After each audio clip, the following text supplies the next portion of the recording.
we present My Music,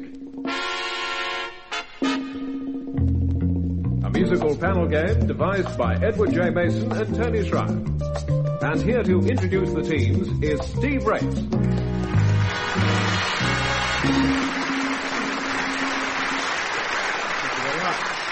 Thank you. Reporting for duty once again, the cast of My Music, which is, of course, John Amis, Frank Muir, Ian Wallace, and Denis Norden.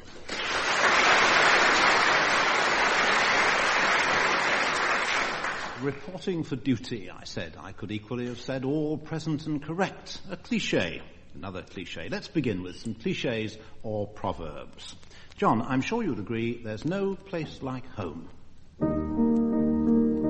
Mid pleasures and palaces, though we may roam, it ever so humble, there's no place like home. Sounds like me on a good day. John, the question, who composed that and who made a singing career out of it? Yes. Patty? Patty who? Adelina Patty. Yes. Made a singing career out of it. Yes, Adelina Patty. Patty. And Patty Maison was where she lived. I thought we would say. Who composed the tune, John? Little? No, bigger than Little? Bigger than Bishop. Bishop. Yes. Forgotten.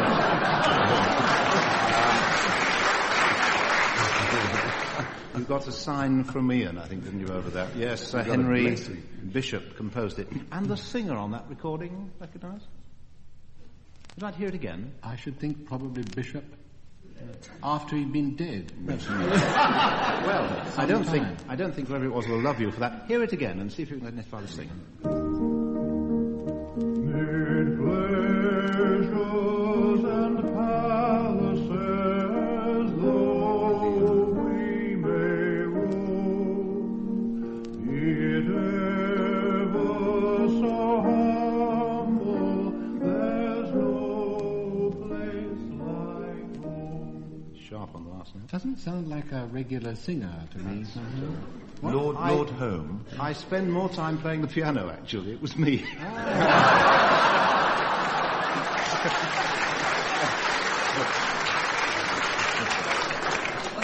Anyway, thank you for all your earlier comments. I'm feeling we got the right man in the right job. You'll be surprised here you've got 2 marks. I should hang on to them for you. Frank, your cliché follows this middle bit, which I'll play.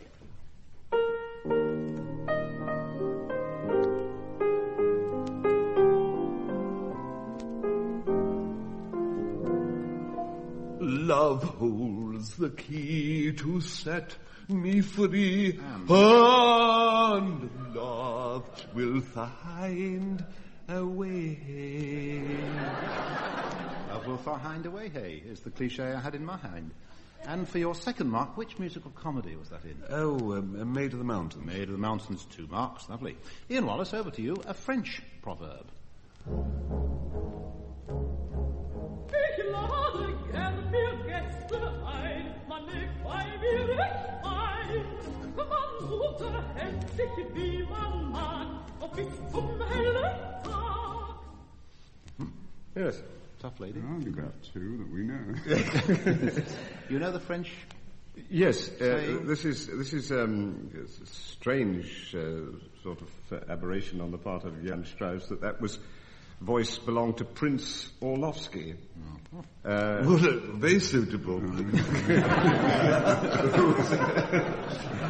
Who's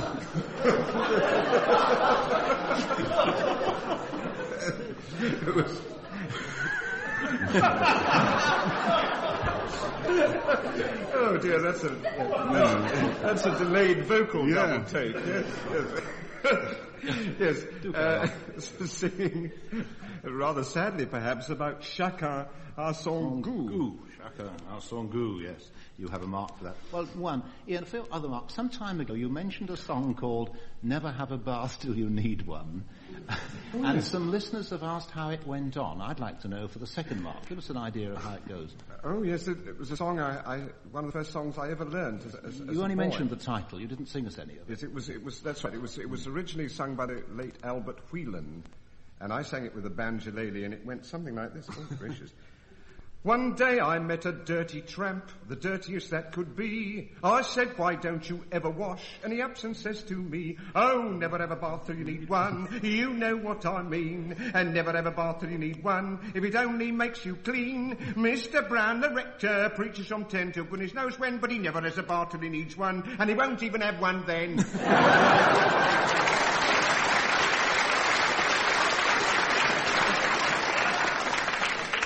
Dredged from the memory. Yes. I'm still back on my clichés or proverbs. Dennis, which proverb or cliché gave this song its title?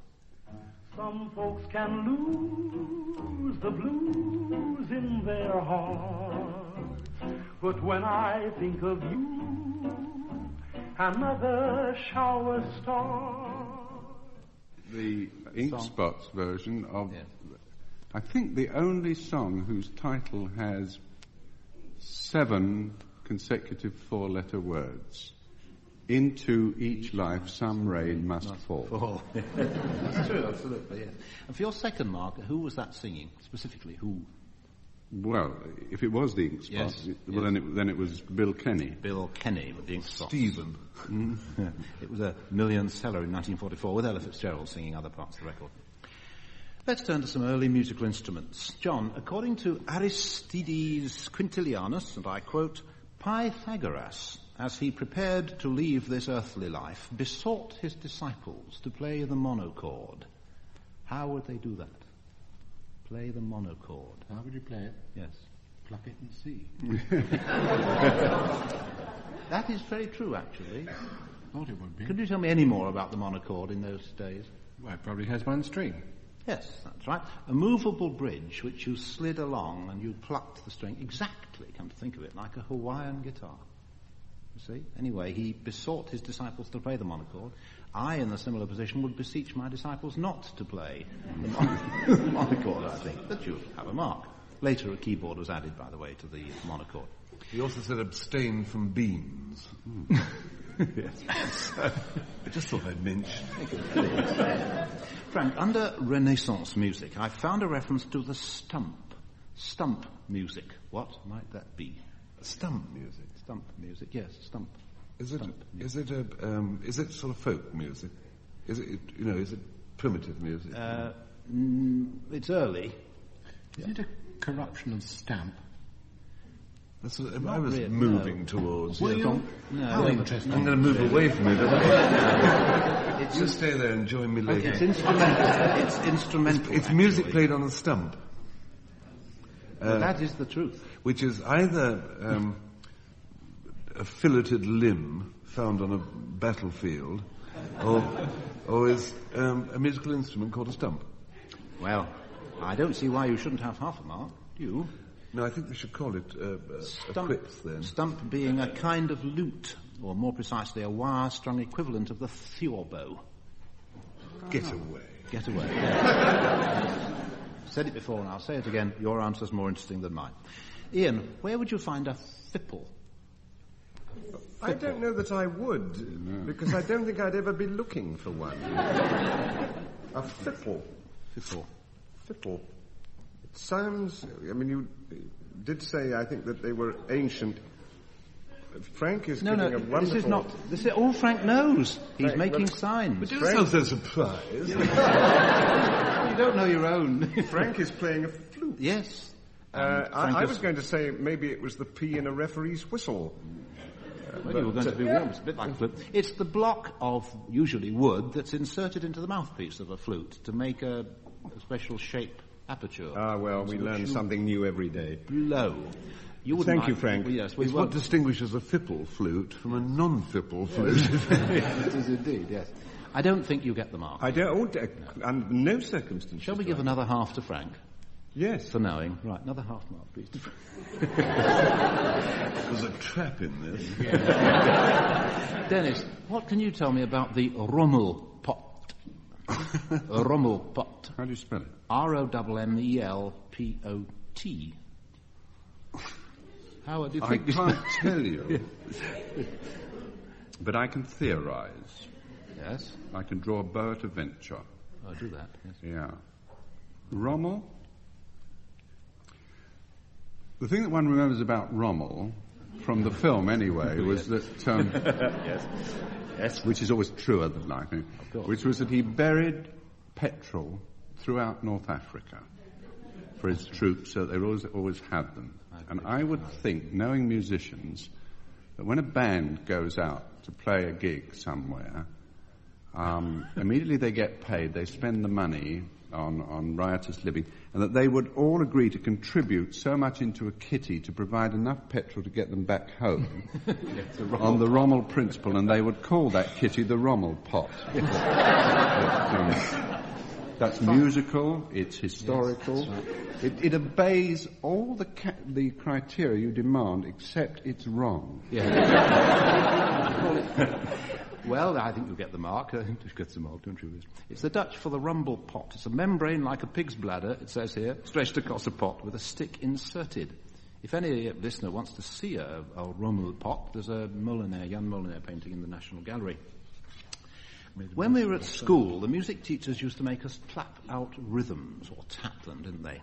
Let's see how you are on recognising tunes from their rhythms. I have here, secured by the BBC at great expense, a cigar box. I'm going to place it there and I'm going to tap like that. John, yours is to do with a river. I'm going to count, it's better if you count it. I'll count you 4 in and then I shall play this tune, right? 1, 2, 3, 4.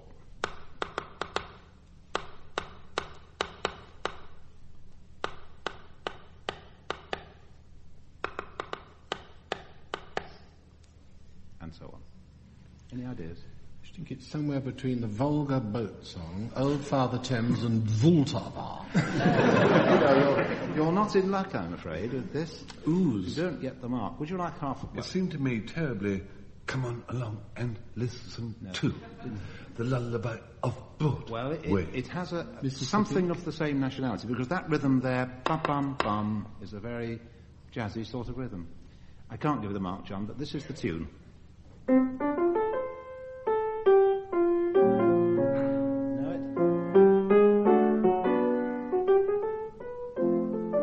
Sounded better on the cigar box. Oh, the Rio Grande. Rio Grande, Constant Lambert's Rio Grande, yes. No mark. I distinguished myself once in a performance of that. We did it at a summer school I had something to do with. Now, we couldn't afford an orchestra, so we had 2 pianos, and we hired Jimmy Blades. And Jimmy Blades, this percussion part is really written for 5 players. And Jimmy Blades did the whole lot. And a gong. And the gong was the one thing he couldn't play. So he said, John, would you like to play the gong? I said, yes, I'd love to, because there's a wonderful moment at the end where it goes, by the Rio Grande they dance no sorrow, boing, band. Yes. Great. I muffed it. And Jimmy Blades has never forgotten it. Neither have I. Right, back to the tapping. No marks there. Frank, yours is especially suitable for tapping on wood. I'll give a count again. 1, 2, 1.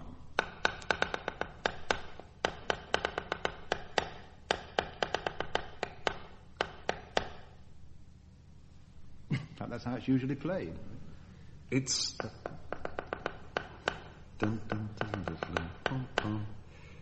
It's a typist typing, dear sir, here is the... Or it's... You're not supposed to play the middle A to these things. That is it's supposed to be the melody. That's utterly cheating. The Woodpecker song, it was. Utterly cheating, but blowed. Ian, yours is by S, of G&S fame. 1, 2, 3.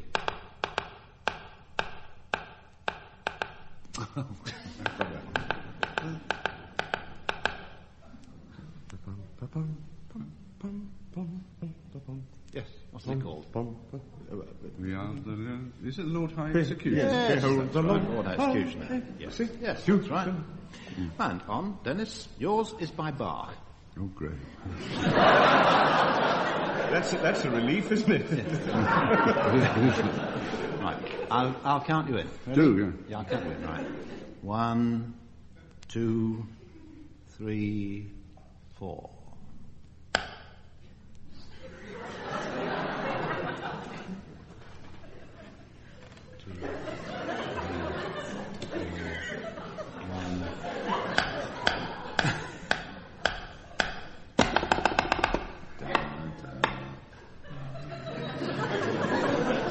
I had to keep fighting the urge to say, come in.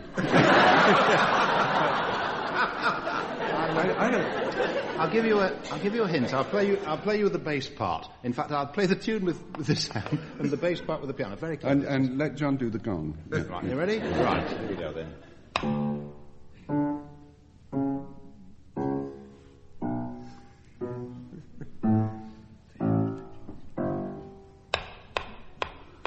I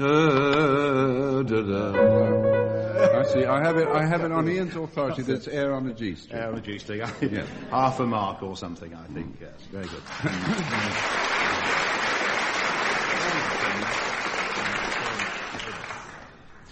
4-letter words. Love, like hate, or for that matter my name, race, it's a 4-letter word. I know better than to ask you for a 4-letter word. But I'd like to ask you for 3-letter words. Composers' names, a composer's surname, there are quite a lot, consisting of 3 letters. John, give us 1, 2, 3, a few. I wonder if I'll preempt it with the whole damn lot of you. But Guy Warwick, conductor, was once conductor of the BBC Scottish Orchestra. And he arranged a beautiful programme. And the works were by Bax, Cooey, Nin, Saw, and 1 or 2 others. Yes. And he went away for his holiday satisfied with having played a nice joke, and it would look super in the Radio Times. When he got back, he found that the planners, bless them, had timed the programme and found it was 6 minutes short. So they put in an extra item by Castelnuovo Tedesco.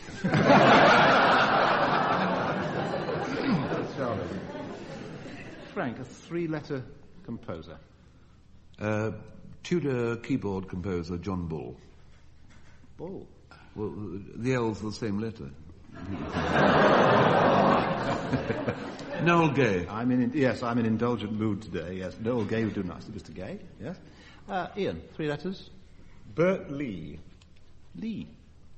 Yes. I have a... Oh, yes. Of R.P. Westerland fame. I have lots of music at home with R.P. Western and Bert Lee. Yeah. Yes. That's where my musical education began. Well, I never thought you'd think Francis... I shouldn't say the name of the publisher. I remember they were snappy hits for 6pence. Yes, that's right. Dennis, 3-lettered name? Well, there's the other Lee, Peggy Lee, who wrote Manana, and It's a Good Day. Yes. Billy May, who he did film music. And wasn't there, round about the time of Weston and Lee, there used to be a lot of songs written by either Box, Cox and Roberts or Box, Cox and Butler. Yes, that's right. So I don't know whether they were, I don't really know whether they were lyricists or composers. Oh, well, a bit of each. Yes. Yes. Box, and of course, Cox and Roberts, I suppose the beggars opera ought to bring up the rear with John Gay. Yeah. Gay, that's right. There are lots and lots of others, of course, as well. Didn't compose.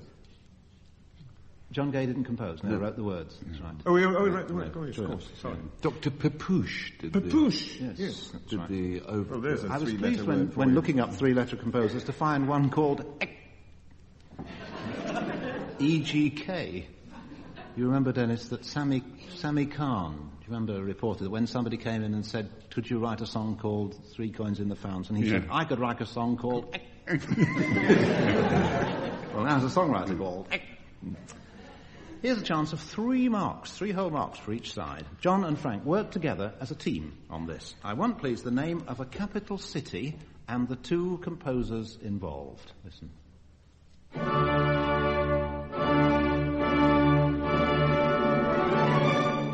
I never knew the charm of spring, never met it face to face. I never knew my heart could sing, never missed a warm embrace. The city? John, you'll know perhaps. Paris? Paris, because it was the... Paris Symphony by Mozart. By Mozart, yes. And? April in Paris. Yes. The composer? What have you done to my heart? That's right. And the composer? You know? No. Composer of April in Paris. Vernon Duke. Well, Dennis knows it, Vernon yes. Duke. Vernon Duke, 2 out of 3.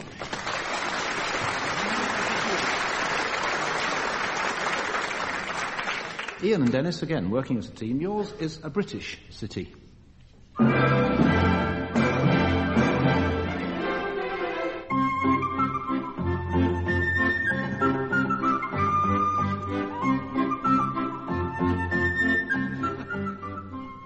Which city and which composers? Dennis, you know the city. Well, I don't. Ian has got Portsmouth. Portsmouth. And the second half sounded like the thing that Monty Python boys goes, I'm a lumberjack and I don't. Can't help that, yes. Portsmouth is right for a mark. Do you recognise the first piece, Ian? Yes, it's Portsmouth Point by Walton. Walton, so there's one now. Who's responsible I don't know. for that pop version? Anybody in the audience, please? Thank you, Mike Oldfield. Yeah, you got 2 out of 3 there. Thank you. Well. Mike Oldfield's Portsmouth. Thanks, Mike.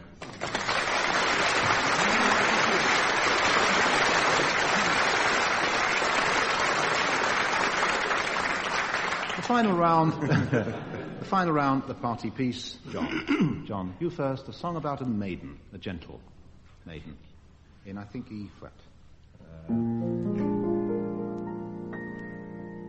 There's one that is pure as an angel and fair as the flowers in May. They call her the gentle maiden wherever she takes her way.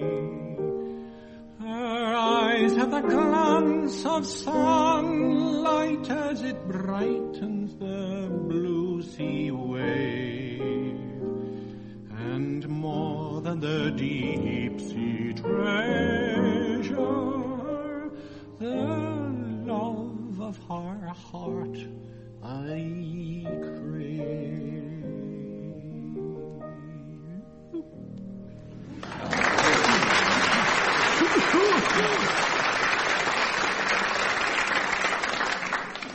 Frank, a grand old name, according to George M. Cohan. Right. Does it go up or down? This will be all right for you, I think. No, but where do you start? Does it go up or down? Bit of both.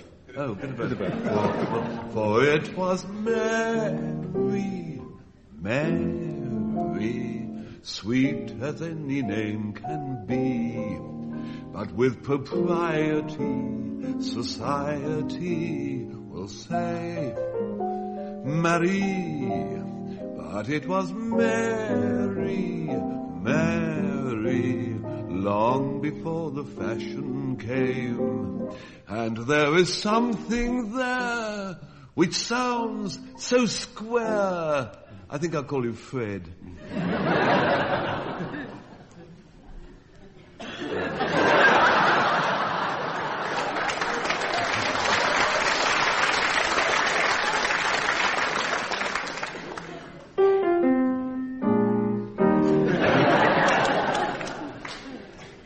Dennis. Dennis, you may not realise it, but you're about to sing a song by the veteran jazz trombonist Kid Ory. Well, that's a 3-letter composer. Actually, Ory, yes, that's right. I'll give you a lead in on the piano. They're gonna play that muskrat rambling song the way you never ever heard it played. Come on and join the big parade. All together now, 1 and 2. You gotta join the happy throng. Feel the beat of that rambling, rumbling along. Come on and ramble along. One of us was wrong, wasn't he?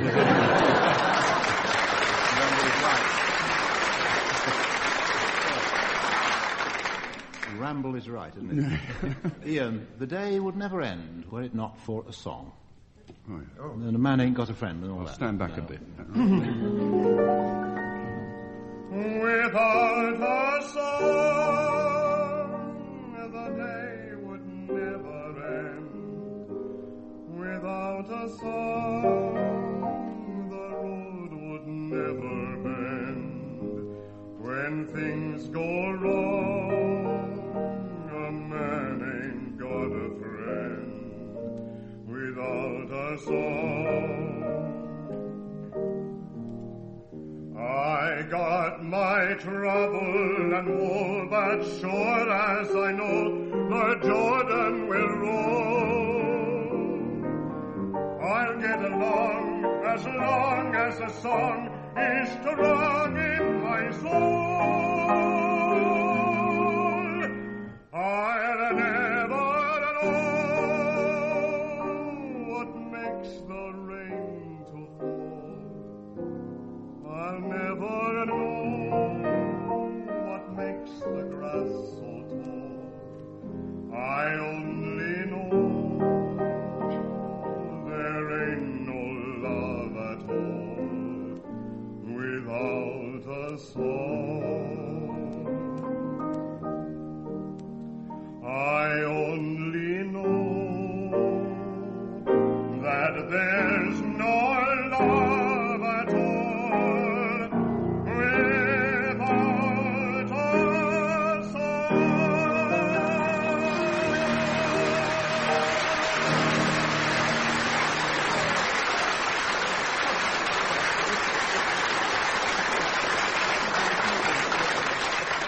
Without a song, we have to leave you. It's been a victory this week.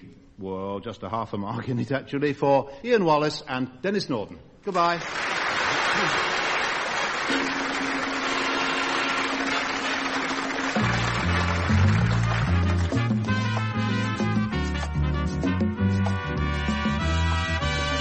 Taking part in My Music were John Amos, Frank Muir, Ian Wallace and Denis Norden. The chairman was Steve Race. The questions were compiled by Steve Race, and the program was produced by Tony Schreier.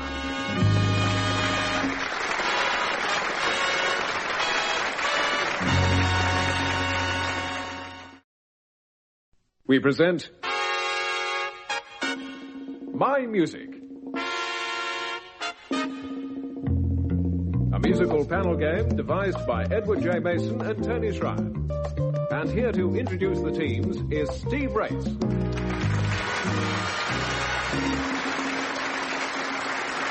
Thank you very much. Here at the Commonwealth Institute in London, we have another edition of My Music. At the starting gate, John Amos and his partner Frank Muir versus Ian Wallace and his partner Denis Norden.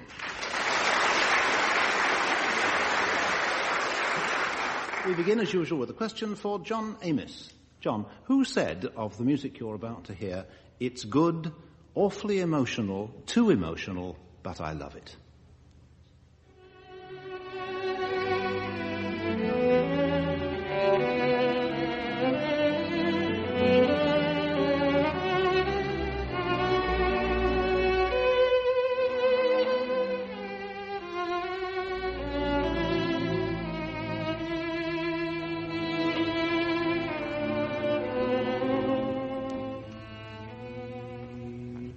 Well, it's by a Spanish composer called Elgar. Did he say it? Did he say it about his music? He did, yes. Elgar, of his own, I think, incomparably lovely violin concerto. Yes, it was Elgar, Sir Edward Elgar, talking about his own work. Menuhin playing there. Mark, to you, Frank, a little more from the same lovely concerto.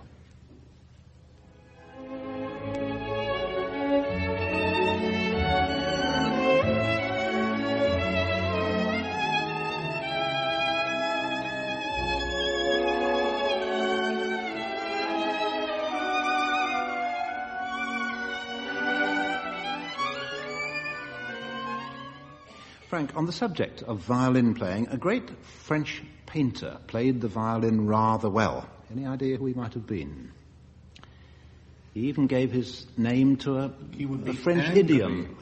He would be angry if you didn't know, says John. So, who could speak? Are you answering for me? Well, I mean, I gather it's Ingres. It's Ingres, yes. You would have known, of course, yes. The French expression, le violon d'Ingres, do you know that expression? It's used for a professional man who has a hobby, which he's rather good at. Oh, they say, le violon d'Ingres. Only they say it with a better accent. They shrug a lot as well. Yes, it's very difficult with a violin, to shrug. Yes. Ian, this German music might be subtitled One More River to Cross. Why?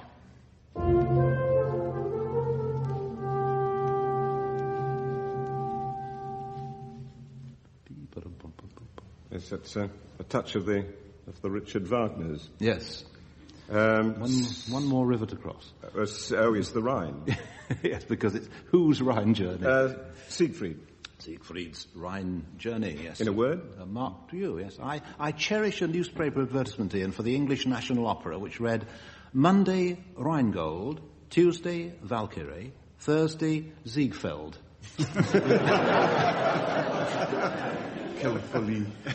Fully, yes, that's right. And Dennis, talking of Ziegfeld, who sang this, in which film, and when?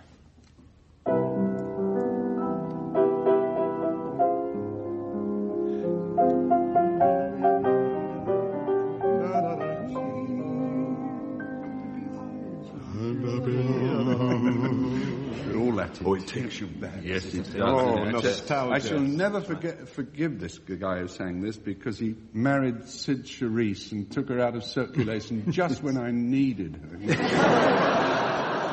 It was a man who the Americans called Tony Martin.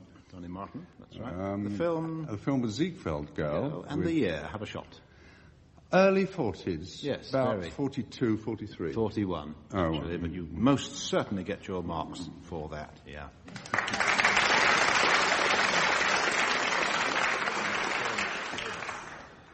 John, Frank, Ian, Dennis, later in the programme we're going to be asking you to think up compositions, songs that involve composers' names.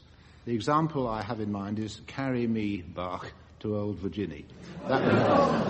Brood on that and be thinking in any spare moment you find you may have. Welsh folk songs. Yes, if you like. Anyway, it's up to you. Meanwhile, here are some musical kings. John, who composed an opera, King Roger?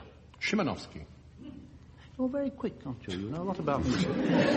Well, do you want me to wrap it up? Well, I think it was a Polish composer. I think he's either very knowledgeable or he's double parked.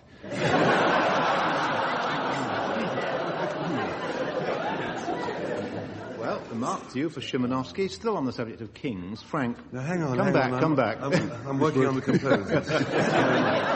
Caught napping again. Well, you can knock this one off in no time at all. What do you know about King Oliver? It was a very large traditional English biscuit. To be eaten in the bath, yes.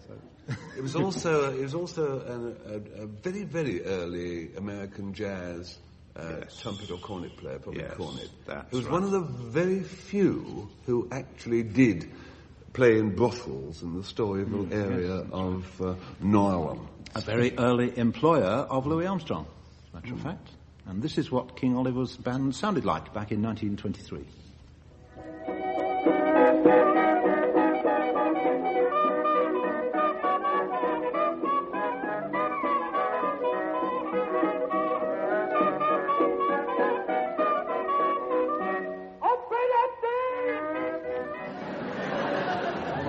Famous bit of Dippermouth blues. Many years ago, when jazz was rather a fashionable thing to be in, I was in an Oxford Street jazz club when Humphrey Littleton's band was playing there, and a tremendously sort of well-brought-up crowd of youngsters there, students and so on, all chatting to one another, and the band was playing this tune, and just at the moment they got to that point, all these people broke off their conversation and said, "Oh, play that thing," and then went back to the conversation. Oh, play that thing, it's always been. That cry sounded like an upset customer. Ian, another king, King Stephen. Whose creation was he, musically speaking? I don't know who his parents exactly were, but I think his grandfather was William the Conqueror. You really? It's not...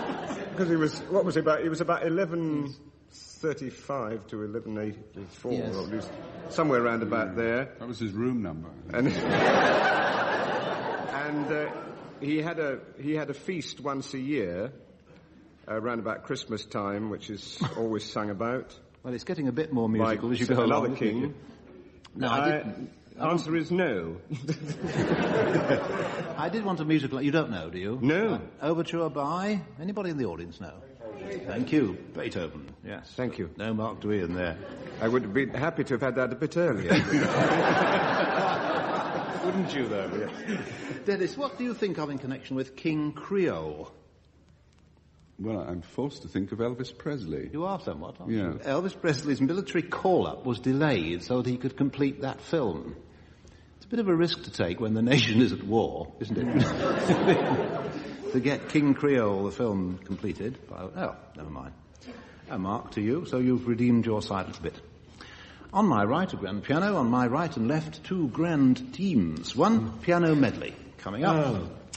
Or as I'm already with the composers. Yeah, that's coming later. Meanwhile, a listener in Bury St Edmunds would like me to call this not my piano medley, but my quadlibet. So I shall call it my quadlibet. For reasons we won't go into, Frank. You're looking puzzled. Here's a medley. So Frank and John working together for a medley.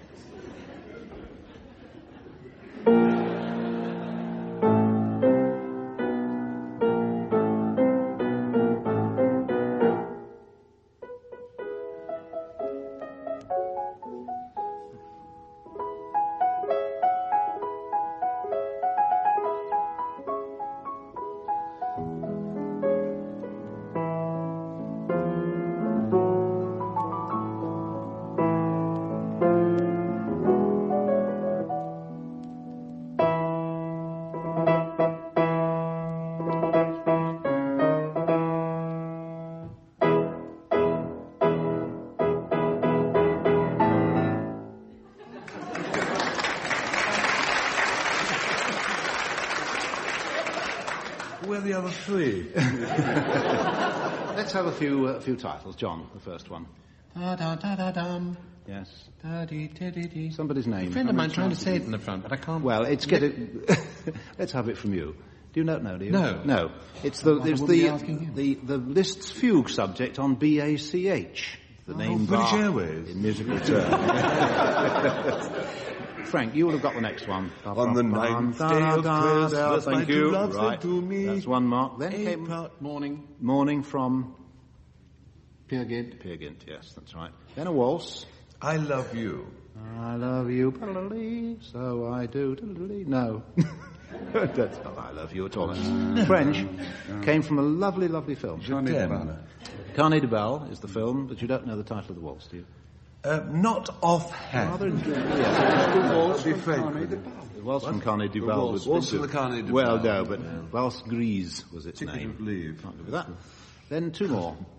Tchaikovsky Fourth Symphony. Fourth Symphony of Tchaikovsky. And finally, Pom Pom Theodore. A ritual fire dance from El Amor Brujo. Fine, man, what the fire? 4 marks out of 6. Not at all bad. Very good. Very good.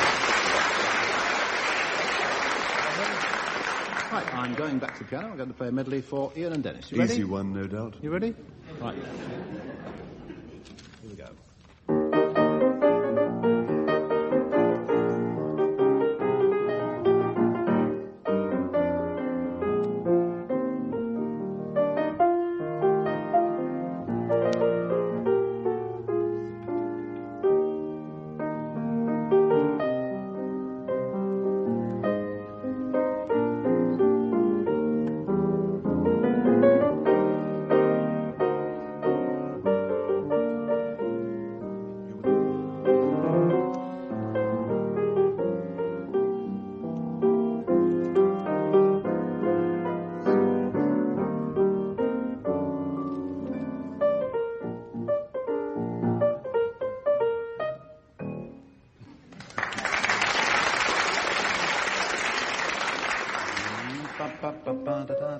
It's the Muppet Show. The signature tune. Tonight. Yes. Signature tune from the Muppet Show. Yes. Then, Zippity-doo-dah.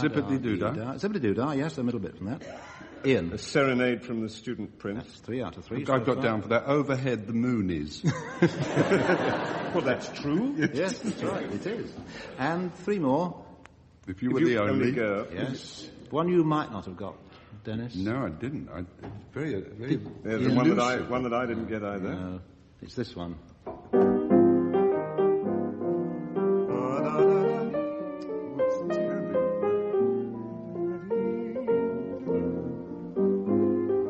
audience know? I'm in the market for you. Yes. Of course, Janet Gaynor and Charles Frank. I'm in the market for you. Yes, that's the film High Society Blues with the... What was the other song from that? It was Just Like in a Storybook. Yes.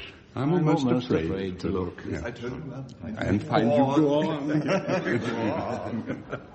And the last song in the medley was... Alabama. That's all. Or When the Midnight Choo-Choo leaves for Alabama. 5 out of 6. Very good.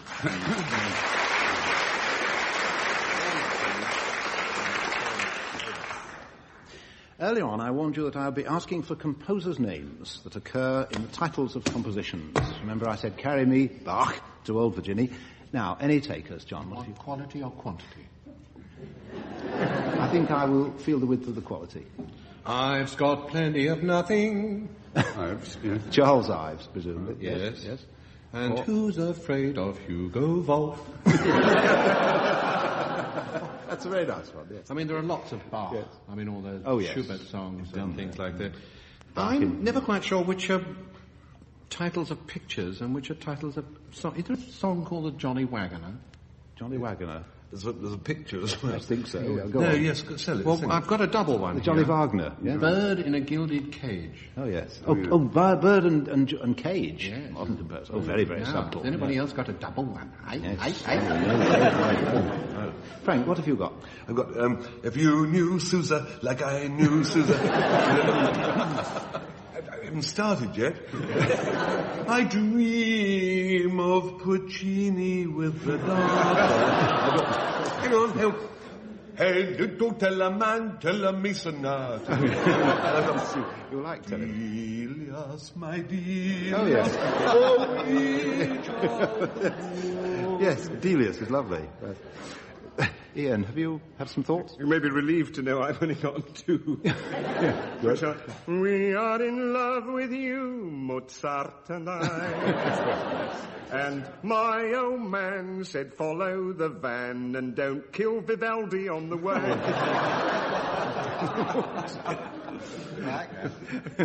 Vivaldi. Dennis? I've got Khachaturian and Put It in Your Pocket.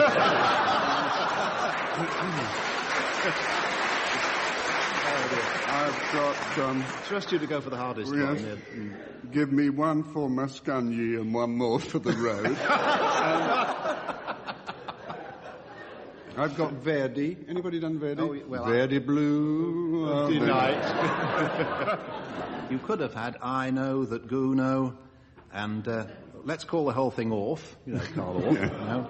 Mahler, I Miss Your Apple Pie. Mahler, and of course, I've grown accustomed to Steve Ray's.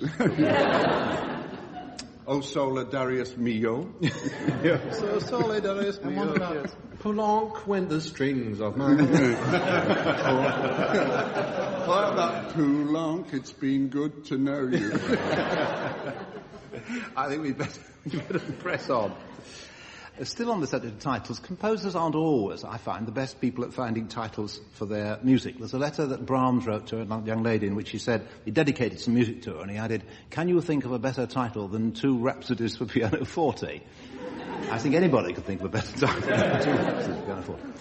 John, what do you think its composer ought to have called this?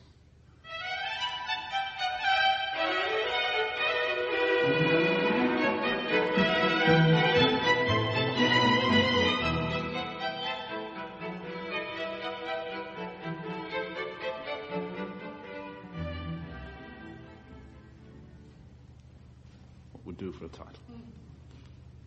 Baroque Bottom. Not at all bad, actually. Max Saunders wrote it. He called it Homage to Scarlatti. You'll get the mark, though. Frank, what would you call this?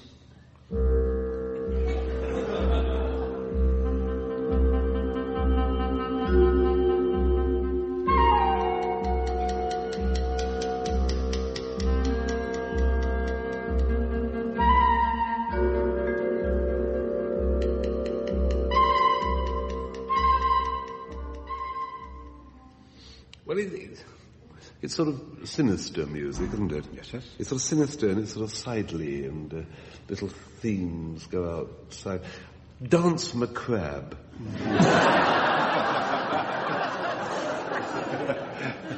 Will do very nicely for me. Monita Eagles, lady composer, called it Strange Feeling, one of her four mysteriosos in the parlance of mood music. Mark, to you. Ian, a name for this.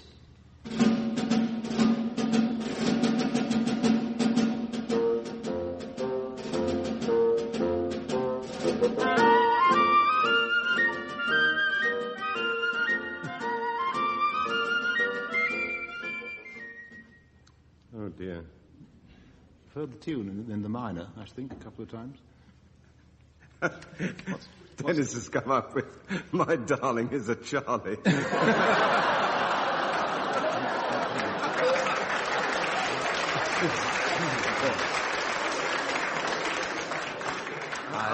I was going to call it, I think, the little tune that Disneyland forgot. It's Charlie is my darling in the major instead of in the minor. Richard Toman called it Toddler's March. Dennis, a name for this, please.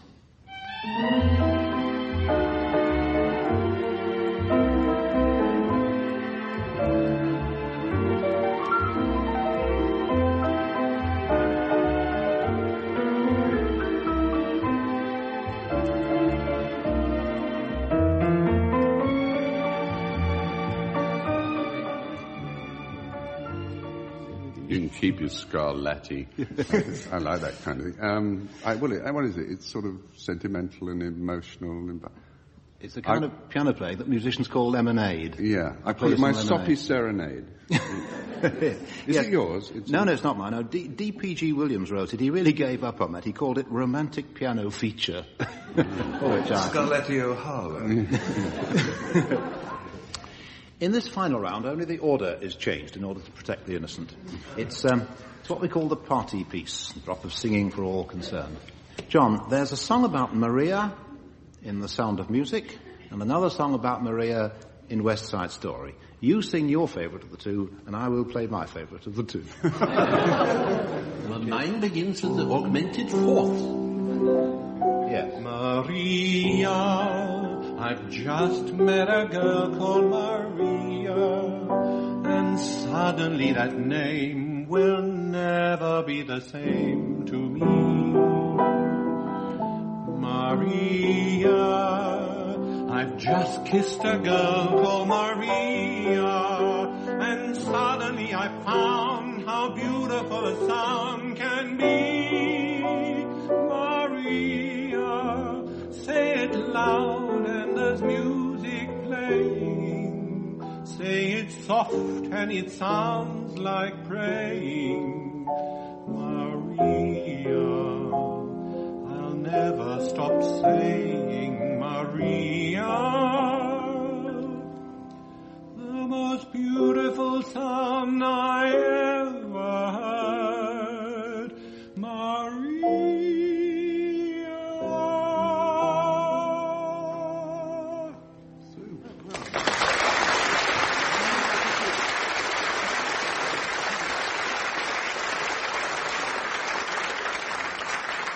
I think we should keep him on, don't you? Yeah, keep him on. He could have been another Tito Gobbi if he'd had the Latin. Get him a good tailor, he can go anywhere that way.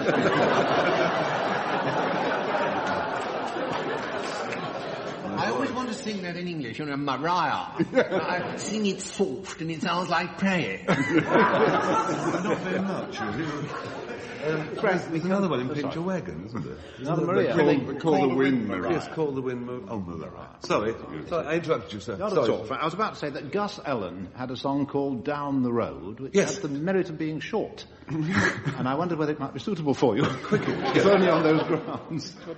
Down the road, and away went Polly with a step so jolly that I knew she'd win. Down the road, the pace was killing, but the mare was willing for a lightning spin. All the rest were left and might as well have now been born. Whoa, mare! Whoa, mare! You've had your little bit of corn. Yeah.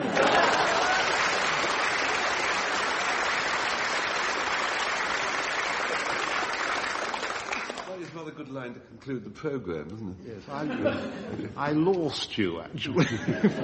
I didn't know you were trailing behind. No. I lost lost you, I'm afraid.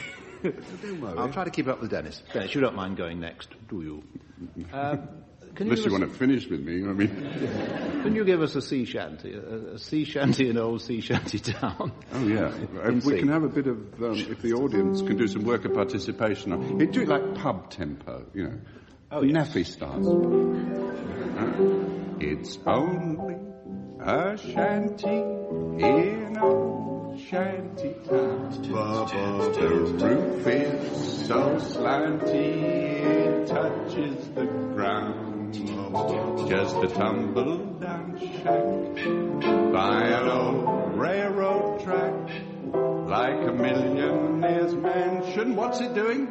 Calling it back to us. Why, I'd give up the palace. If I were a king, it's more than a palace. What is it? Inside of a thing. There's a queen waiting there with a silvery crown in a shanty. Well, hello.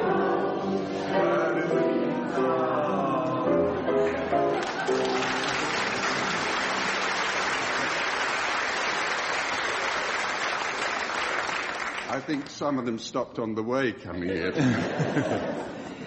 Ian, did you ever meet Sir Harry Lauder? No, I never met Sir Harry Lauder, but my grandfather knew him quite well. You heard of him, anyway? Oh, yes. In fact, my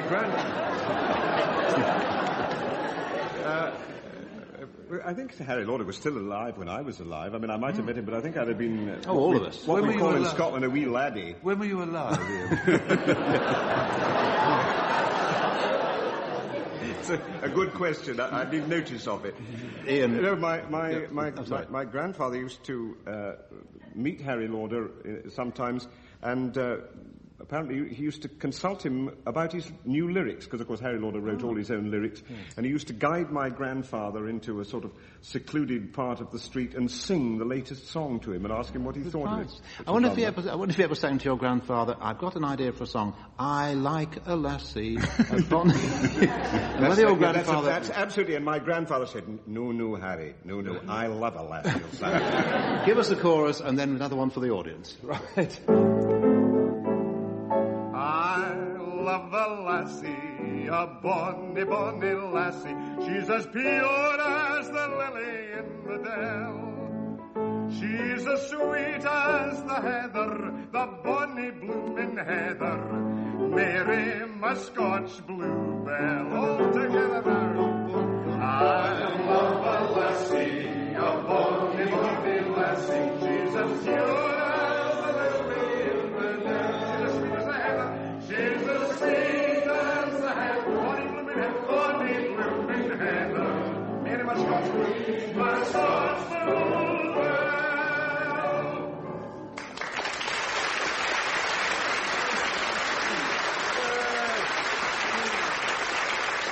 Gentlemen, please. Last orders, if you please. I was just reflecting how audiences do love applauding their own singing, don't they? Anyway, that's all. A victory, not for anybody, really. It's a tie this week. Goodbye.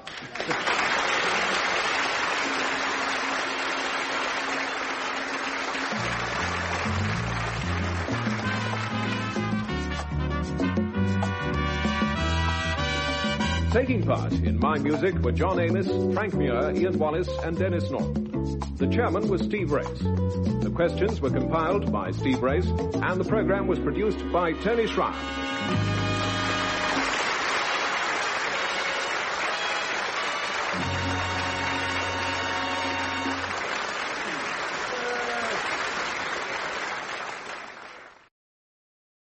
We present My Music, a musical panel game devised by Edward J. Mason and Tony Schreier. And here to introduce the teams is Steve Race.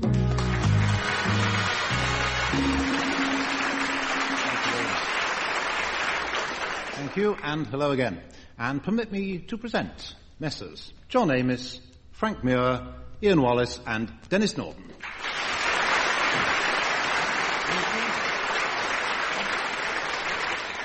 And on to the first question, which goes to John Amos. It always does. John, I found a press reference to, and I quote, that creepy and seminal opera of 1821, which was to inspire both Berlioz and Wagner. Here's part of its overture.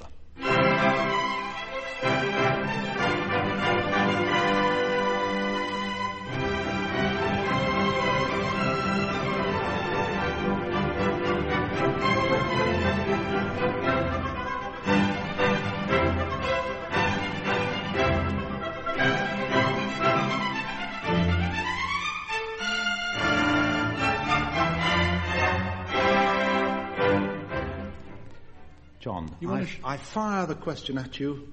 Which opera and by whom? The cunningness of the clue. Yes. It's Der Freischütz, the free shot, yes. By Weber. By Weber. 2 marks. Frank, here's a familiar march.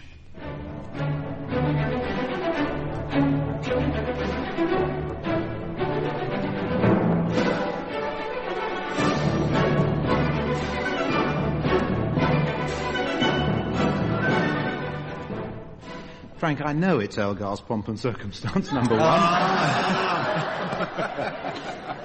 Oh, you lost. Your question, where did Elgar find that phrase, that expression, pomp and circumstance? I don't know. It's I don't know where.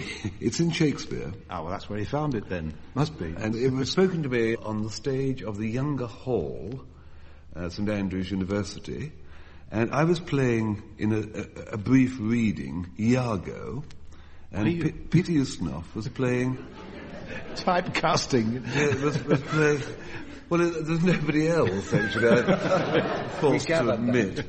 And Miss Extraordinary in that scene, Iago is a very sort of offhand, rather modern thing. Oh, I wouldn't say that, he says, this sort of thing. But that comes in the opening speech of this particular section which we read. And it's the pride, pomp and circumstance of glorious war. Peter Ustinov was playing, what, Desdemona? Othello. Yes. He could have played. So it comes with... Do you remember the act and the scene? No. No, right. Well, we only had the bit typed out. It was the bit in the middle of the page, wasn't it? That's right. Act 3, Scene 3 of Othello is where it comes from. Pride, pomp and circumstance of glorious war. Ian, over to you. What ends on this curiously inconclusive chord?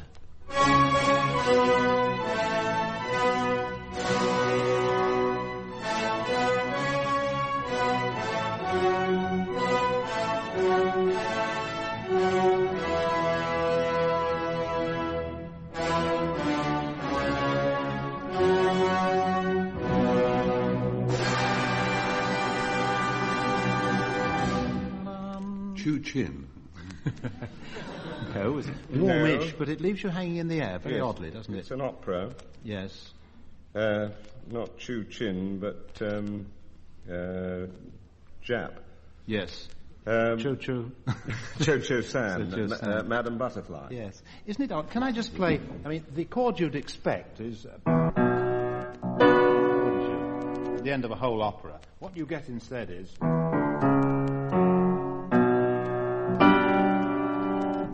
and it ends.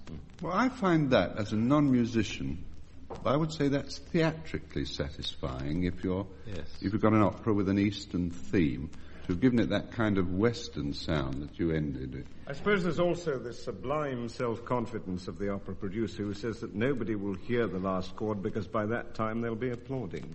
Yes, a good point. Dennis, which popular song of 1916 told the Cho-Cho-San story in 32 bars? Oh, yes, that would be Poor Butterfly. It would. Poor Get you 2 marks. Butterfly, the moonbeams waiting. Save it. Let us have a line or two from Julie Andrews. Oh. Poor butterfly, neath the blossoms waiting. Poor butterfly, for she loved him so. Yeah. It's a charming tune, isn't it? Yeah. Have you heard the Benny Goodman sextet version? Oh, yes. That's super. Yes, that's lovely as well. Lovely, yeah. She did it in, if anybody wants to know, in Thoroughly Modern Millie. Music is sometimes performed by people who are related to one another. In some cases, quite famous families, like the Dolmetsch family or the Trapp family singers. John, what relation are these two?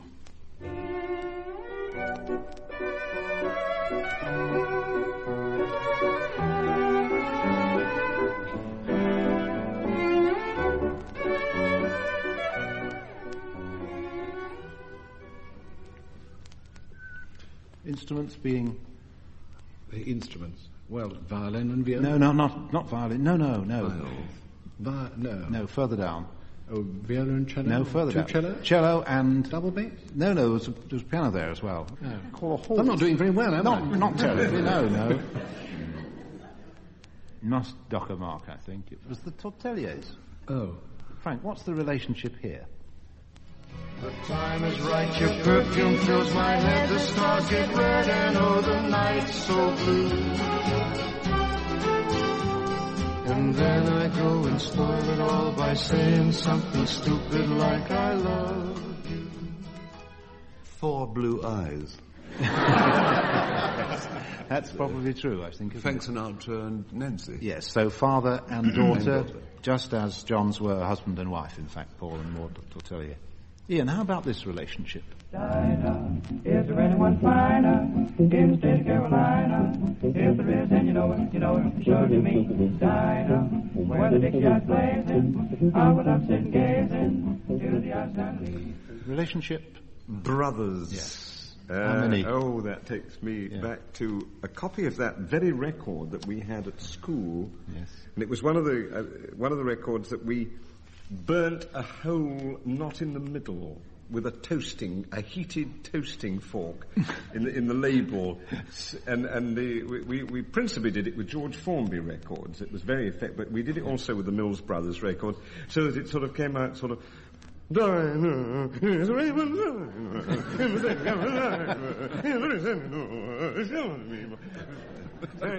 you still could play it the ordinary way as well, so you had a double option there. Yes. So they were 4 brothers, were they not? The what brothers? No, there was. I seem to remember there was the father came. Well, yes, one of the brothers died in 1935. The father, the one boom boom boom boom. The father took his place, but they were the name the Mills Brothers. Mills Brothers. That's right. Dennis, what's the connection between these two?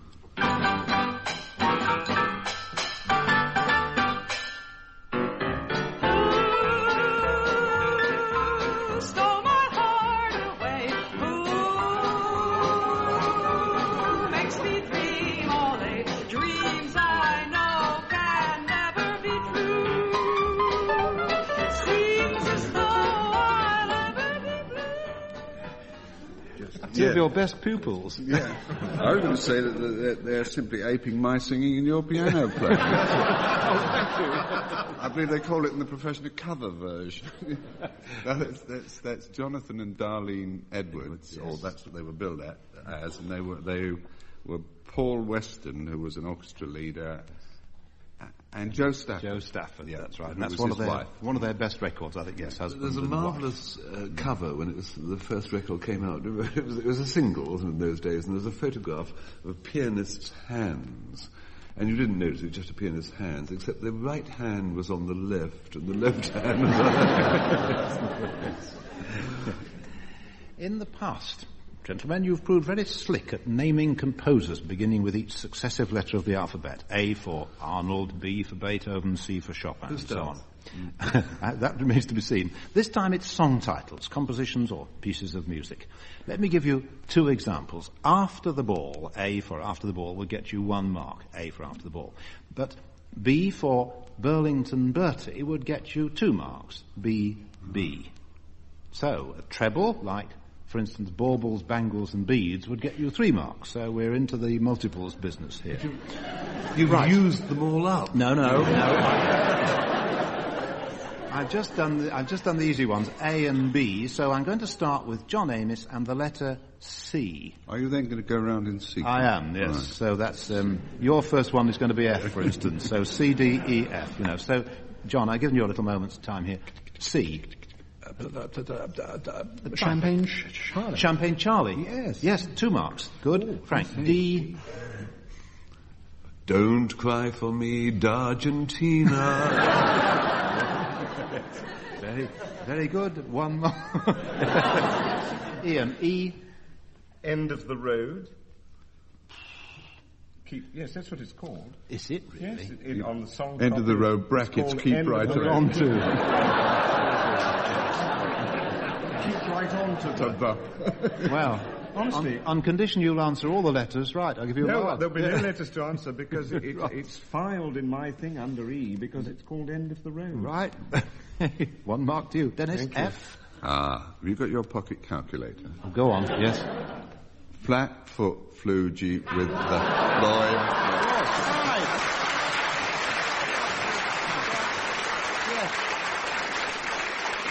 Flat foot flew G Floyd gets you 5 marks. Yeah. Floyd, Very good. 5. John, G. I can only manage Gretchen am Spinnrad. How many G's is that? 1, isn't it? Yes, 1. Yes. Yes, 1. 1 G. Right, 1 mark to you. Frank, H. Hi ho, hi ho. Yes. 4. 4. That's off. Ian, the first programme I ever wrote on radio was called Hi Ho, Hi Ho. Well, you should know that. You finally got paid for it, so to speak. Yeah. Ian, I. I'm in love with a wonderful guy. In love with 2. I'm 2, in. yes. Yes, I thought of If I Loved You, but fine. Yes. Or there is a song called I, but no, that was not having I. I love you. Not wearing that. No. Dennis, J. Java Jive. Yes, I had thought you might have Spurs that jingle, jangle, jingle. Oh, you've got 2 marks for Java Jive. Yes. There's a beauty for John if he can think of it for K. Well, yes. There's a little-known record by Patrick Campbell singing a song which scores me 7 points. Katie.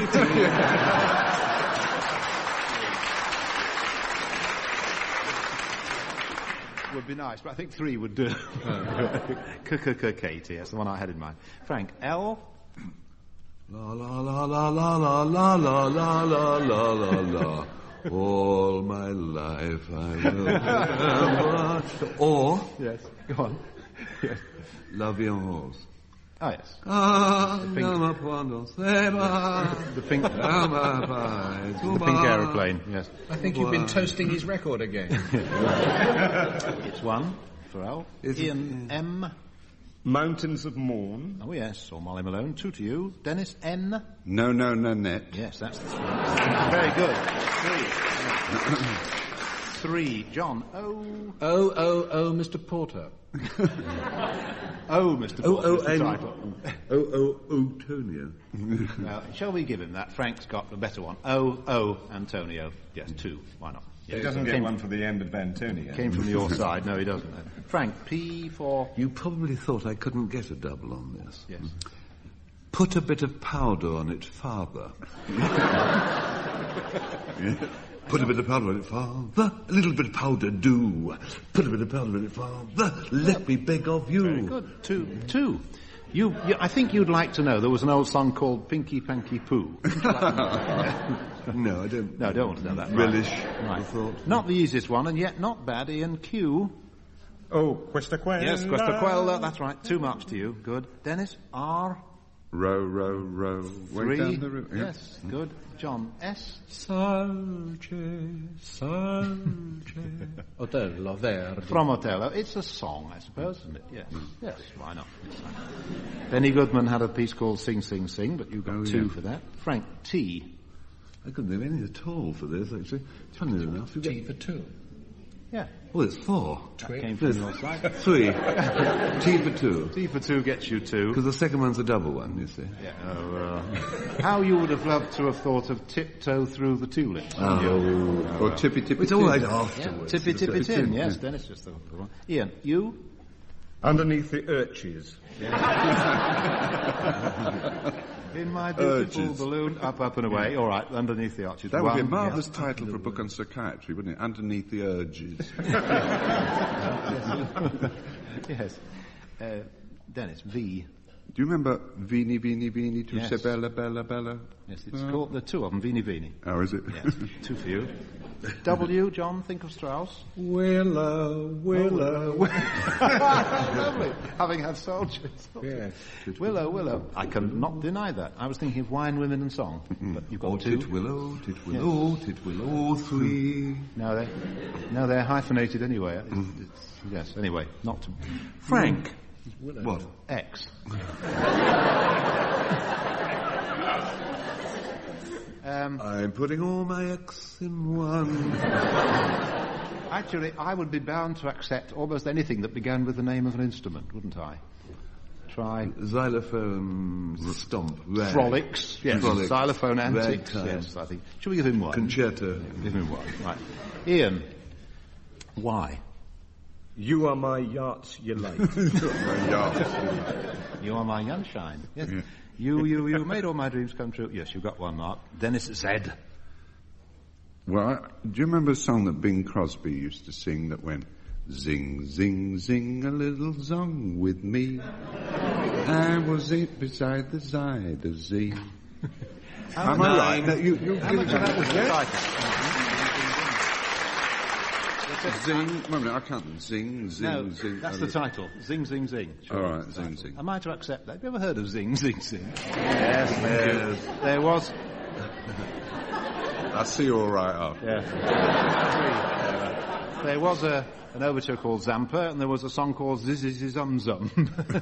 I think Zing Zing seems more plausible. More plausible, definitely more plausible, that is. I don't know how the marks have gone. Let's press on to the next round. The answer in the next round is in the words of a song, but 2 marks or 1 mark penalty if you sing by mistake. You're supposed to only to speak in this round. John, when Felix was dynamited, where did he land? Shall I give you a clue?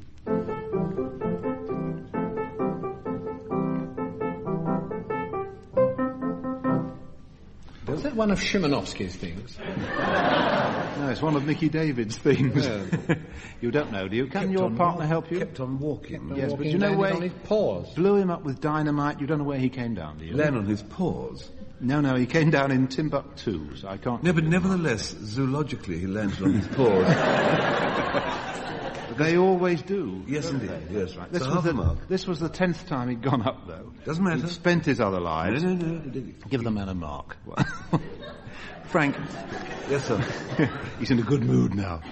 What is every bit as easy to sing, or to say for that matter, as the first 3 letters of the alphabet? D-E-F-G-H. I've got a gal. No, every bit as easy to sing or to say as your ABC. As your ABC. It's as easy as ABC. Oh, hang on. It's a veil. Yes, it's Constantinople. That's right. C-O-N-S-T-A-N-I-P-O-L-E. Constantinople. It's as easy to sing as to say your ABC. It's rather outdated because it's Istanbul now. Yes, that's right. You get 2 marks for the answer. If not for the spelling, you get 2 marks. Anybody who was around at that time knows that it's C-O-N-S-T-A-N-T-I-N-O-P-L-E. You missed the middle bit out. Never mind. Ian, when Italy is nocturnal, what day is it in our own country? Wednesday. Yes, because? When it's night time in Italy, it's Wednesday over here. Bonk. That's right. But yes. Not to sing it. Dennis, where have they got cottons, silks, winkles and whelks? On the barrows in the Walworth Road. Do you remember whose song? That was Leslie Sarone's song. Yes, for? Who used to sing it? Well, I only remember him singing it. A Song, a Smile and the Piano. Norman Long. Long, yes, that's right. Last round coming up. 4 songs, 4 singers, 4 marks, because everybody always scores in this round. John, it's time we had some opera from you. Act 1 of The Barber of Seville, Sil mio nome. I'll give you what we expensively trained piano virtuosi call a vamp till ready. Okay? Il mio nome sapervo e bramate, dal mio lila brogne il mio nome asciuttate. Io son l'indara che fida mi brama, che nata mi brama.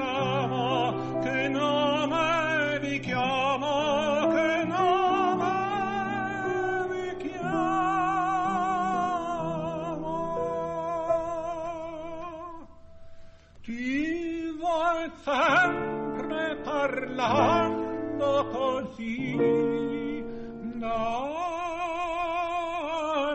tramonto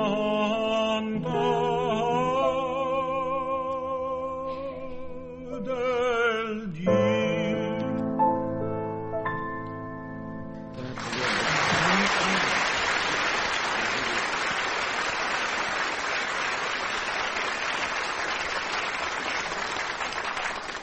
You all take a bar in the middle. Yes. I've always thought that the first act of the barber was pinning the towel round your neck.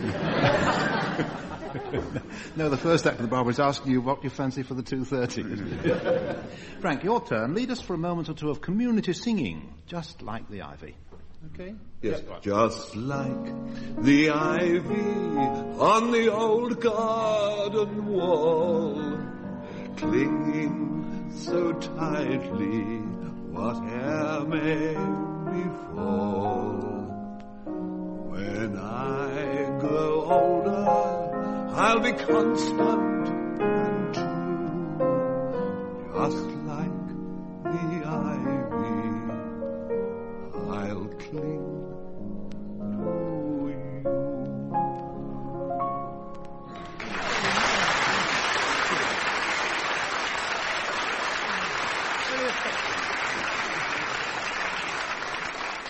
I found that very affecting. It didn't affect the marks at all, but it affected me. Denis, your turn now. There was a song in the 30s which told how a girl could change the singer's complexion. You remember, from white to rosy red. Can you realise if they ever bring the 30s back, you'll be the Kiki D of our day. The object of my affection can change my complexion from white to rosy red. My turn. Every time she holds my hand and tells me that she's mine. There are many girls who can thrill me and some who can fill me with dreams of happiness. He's there again. But I know I'll never rest till she says she's mine. Now I'm not afraid she'll leave me.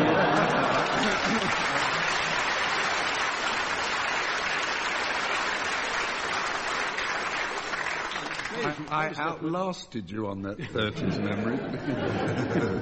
You robbed him of the middle bit by applauding. Yeah. What you do on the middle bit? I'm not afraid that she'll leave me, for she's not the type to take a dare. But instead I trust her implicitly. She can go where she wants to go, do what she wants to do. I don't care. Then back to your bit. So you wouldn't want to miss that, would you? Shall not perish from this earth. Ian, you, I know, will be as delighted as I was to hear about the lady who went into a record shop and asked for a record of the News of the World Symphony. From the New World Symphony, a tune with an added lyric turns out to be Going Home. It's lovely, and I thought it just might suit you.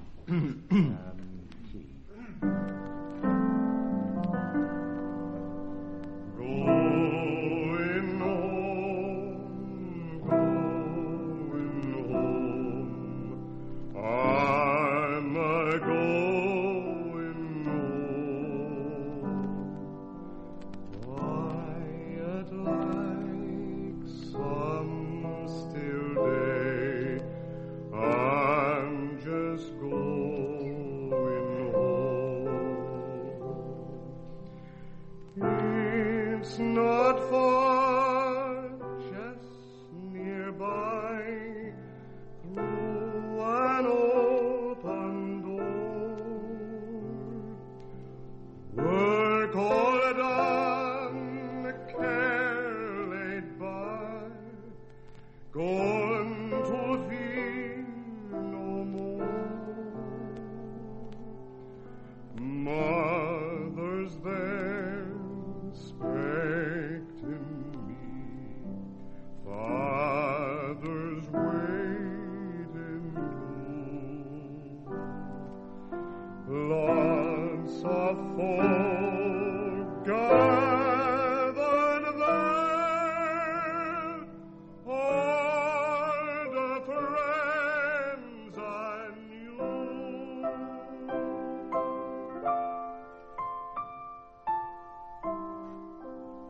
time for us to go home too. It's been a victory this week for Ian Wallace and Denis Norden. Goodbye.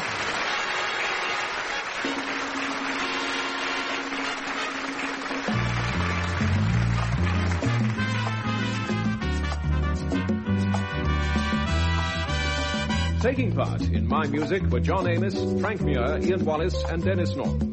The chairman was Steve Race. The questions were compiled by Steve Race and the programme was produced by Tony Schreier.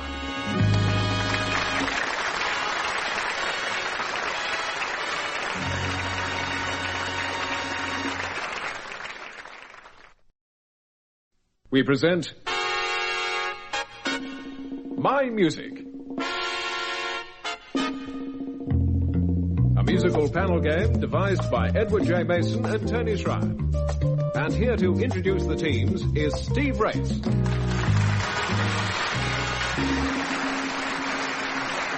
you very much. Thank you. Hello, and on parade, as usual, two teams, John Amos and Frank Muir, Ian Wallace and Denis Norden.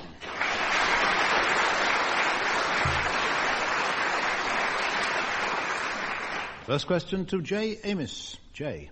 Here's some brilliant music to start with. Simple question, who composed it?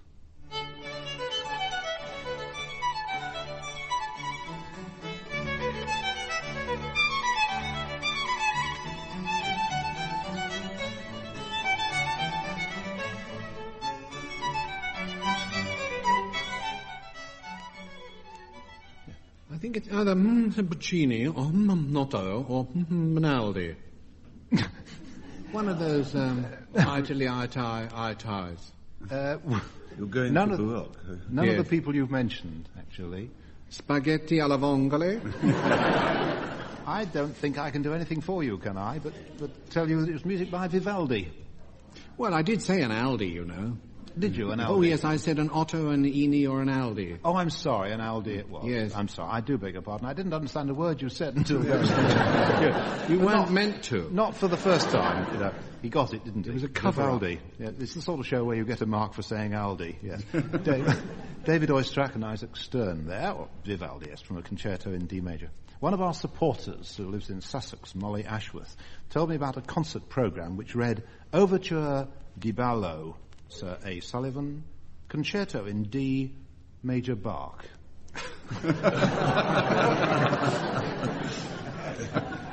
Obviously a military musician. Did you see that somebody has recently played the all 32 Beethoven piano sonatas one after another in 2 days?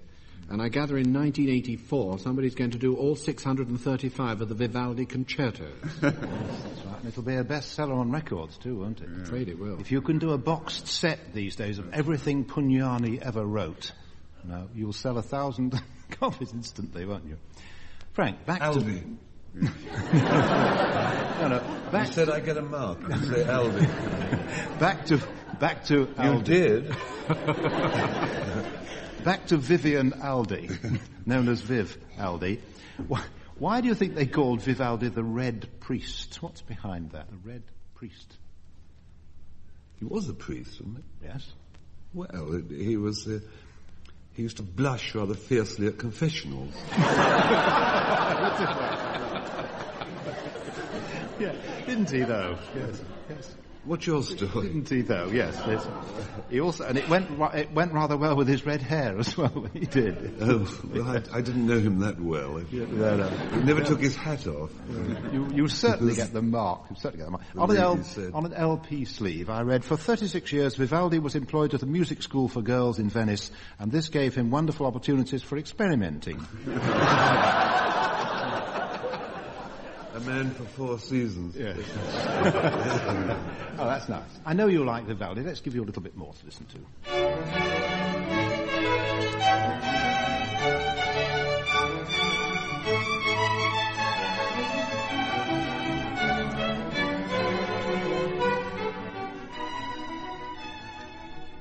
Music that delights without touching, which is always a pleasure, I think. Ian, here's some more superb music. By whom?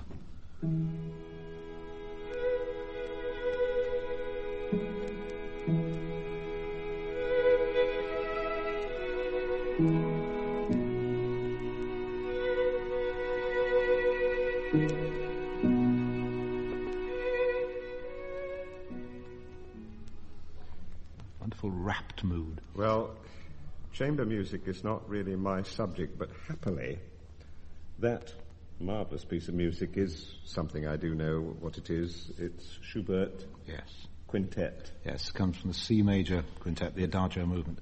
Sir Compton Mackenzie, Ian, said, I hope that when I lie upon my deathbed I may pass from this small green world of ours to the sound of that melody. And it was in fact played at his memorial service. Rather nice. Dennis, this next tune, whenever I play it, always brings in a great flood of mail asking what it is. What's it called? Right, what is it called?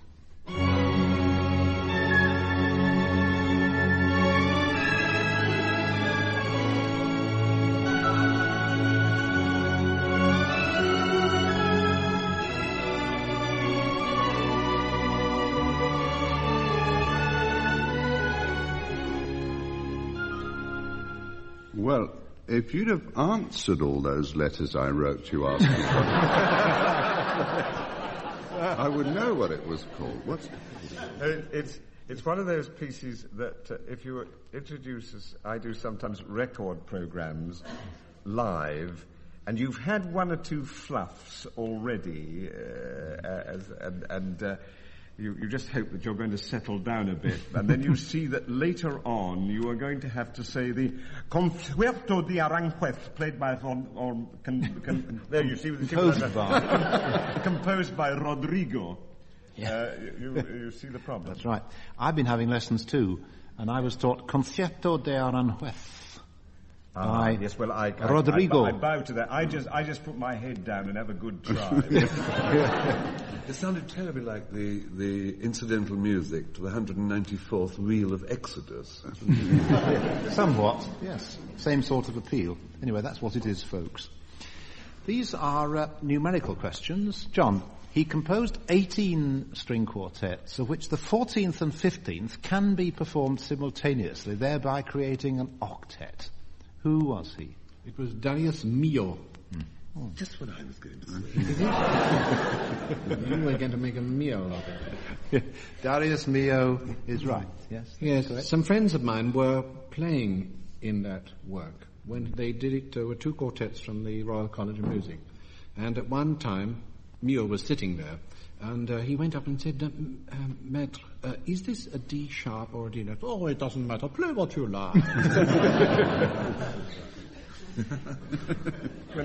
Whenever the name Darius Milhaud is mentioned, I am taken back to one of the early opera performances in which I took part in an opera that he wrote called Le Pauvre Matelot, which I was doing in a cinema in Chester at a sort of festival with the London Opera Club many years ago. And I had to come in this scene and had nothing to sing for a very long time, but according to the stage direction, as an old sailor. I wasn't the poor sailor, I was the old one. The old one. And the producer had filled this all in, what I would do, that I would walk very slowly across the stage. I would take a chair from the middle of the stage and take it to the back, to the wall. I would then slowly return to the table where there was an oil lamp with a ring on it. Take this over, get up on the chair and hang the oil lamp on a nail by this ring. And on the first night, I came in, this ponderous, slow thing, no singing, and other people are singing away on the stage. I remember dear Jennifer Vivian was singing, and Arthur Servant, the tenor, was singing. And I had to come in and do this. And I came in, and I got the chair, and I put it against the wall, and I came ponderously back, and I got the oil lamp, and then I got up on the chair and put the oil lamp way above my head to hang it on this nail, and only then realized there was no nail. And so there was nothing to do but take it down again, put it back on the table. And I could almost hear the audience say, "What's he doing?" Oh dear. Frank, your numerical question coming up now. Listen, more than 6 dozen preceded more than 9 dozen, with 50 mounted cannon bringing up the rear. Who was the leader? It was 76 trombones, yes. And it was the music man. Yes, the leader. The leader So who that would be in the film, say? From Meredith. Well, he wrote the music, yes. I was thinking of the chap who played the music man in the film. Oh, yes, lovely actor. Yes. Very good actor, yes. Good-looking fellow with, muscles. Preston Foster. More or less, no. Was it Preston Foster? Yes. No, it wasn't. No, it wasn't. No, sorry, Robert Preston. Yes. Robert Preston, you're right. 76 trombones, 110 cornets, 50 mounted cannon. Ian, I've deliberately muddled together 3 song titles which involve 9 things. See if you can disentangle them. Here's the list. Cockles, bangles, whiskey, baubles, cigarettes, beads, mussels, oysters and wild women. Well, I think we'd better disentangle the wild women first. Yes. And put them with the cigarettes and the whiskey. Cigarettes and whiskey and wild women. That's right, yes. And then we've got baubles, bangles and beads from Kismet. Now, which leaves us with mussels, cockles and oysters. Yes. But not in that order. No. Oh, shades of many, many years ago. It comes in a show called Fanny. Which you were in, of course. Oysters, cockles and mussels. Yes, that's right. Cockles and mussels wouldn't have done as an answer because that would have left oysters out of it. Yeah. No, you got the mark. Well done, yes. Dennis, 25 are trying to fill 8 places, singing at one point, Hello 12, Hello 13, Hello Love. Altogether on stage there are 27 performers. In what? In a musical called A Chorus Line. Yes, that's right. Music by... what's his name? Michael Bennett. Marvin. Hamlish. Yes, sorry. Yes, right. Here's another round for you. Accentuate the positive, as the song says. Despite that, I've decided to accentuate the negative. You might call it a sort of no play. John, who is this saying no? No, Nanette, that's all I hear. I get it a whole day through. No, Nanette, it's in my ear, no matter what I may do. Now, who's that? Sounding very hale and hearty. It's well, then, I think it might be In the Bin. Yes, it might be. Binny Hale, yes, in No, Nanette, 1925 at the Palace Theatre. Frank, back to these no questions. Where did I find this blunt refusal?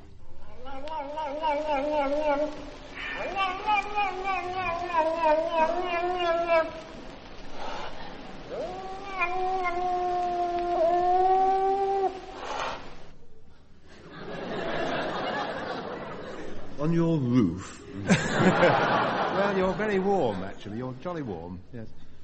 Is it supposedly musical? Not really. No, only what you heard then. I found it in a well-known collection of records. Oh, did you? Mm. Is it a creature saying no to Ludwig Koch? Yes, it is. Yes, exactly that. About to record it. Part of the Ludwig Koch collection of natural history recordings. It's actually a member of the cat family called the serval. Who is it? I think it's a charmer, don't you? No, it's saying. No. Ian, whose no is this? Or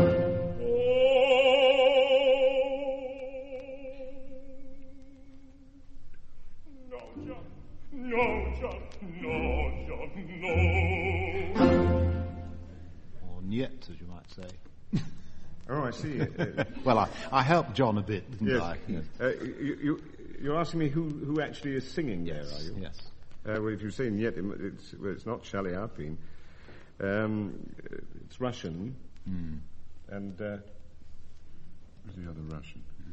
Well, I mean, it's one of an ensemble, you might say. I see. Yes. What is it? The Red Army Choir? Yeah, the Soviet Army Ensemble. It says on the sleeve. I think that's probably the same thing. Mr.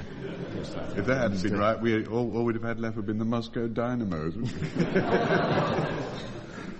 Dennis, this girl can't say no. Who is she? I'm just a girl who can't say no. I'm in a terrible fix. I always say, come on, let's go. Just when I ought to say nix. Name of the show or a real name would do in the film? Ado Annie. Yes, in Oklahoma. Do you know who she was? No, I don't. I didn't recognize. No. Gloria Graham was singing right. there. to the piano for my piano medley. 6 tunes, 6 marks available for each tune. Exam team, I mean. John, Frank, your medley.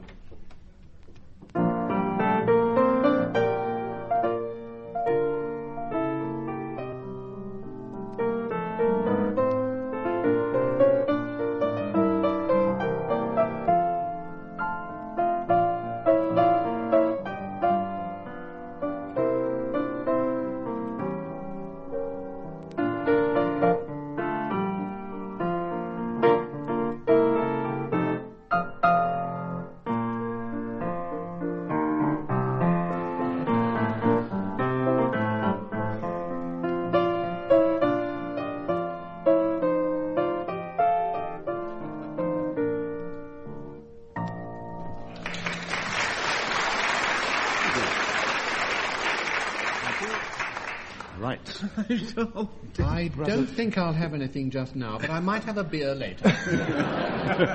You haven't done too well, have you? I've got juggler music. Well, no. It's Ronald Gourlay.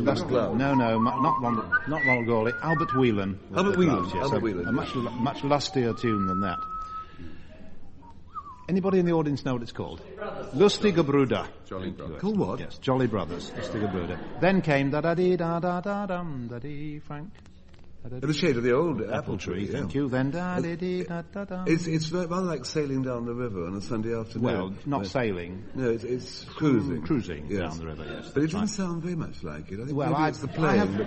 I have played it better in my time. Yes, I think so, yeah. 3 more. John, you must have got the next one, I think.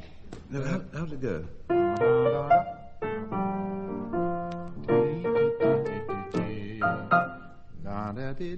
It's called waltz. Sailing, boating, hunting. No. You know who wrote it? No, it's... Waldteufel. No. It's or a shot in the dark. No, it's by Poulenc. It's l'embarcation pour Cythère. Yes. Our old friend on the way to Cythera. Another mark goes Poulenc. Yeah. Then one that Ian knew the next one, did you? Ian Wallace, glorious Ian Wallace. Nothing quite like him for stirring the blood. Right, I'll give you the mark for that. And the last one, I don't know what you used to be, but I know what you are today. That's right. I don't care what you used to be. And I know what you are today, after that medley, Steve. Thank you. My music education has been wasted. 4 marks. Neglected. 4 marks. Over to Ian and Dennis for their medley.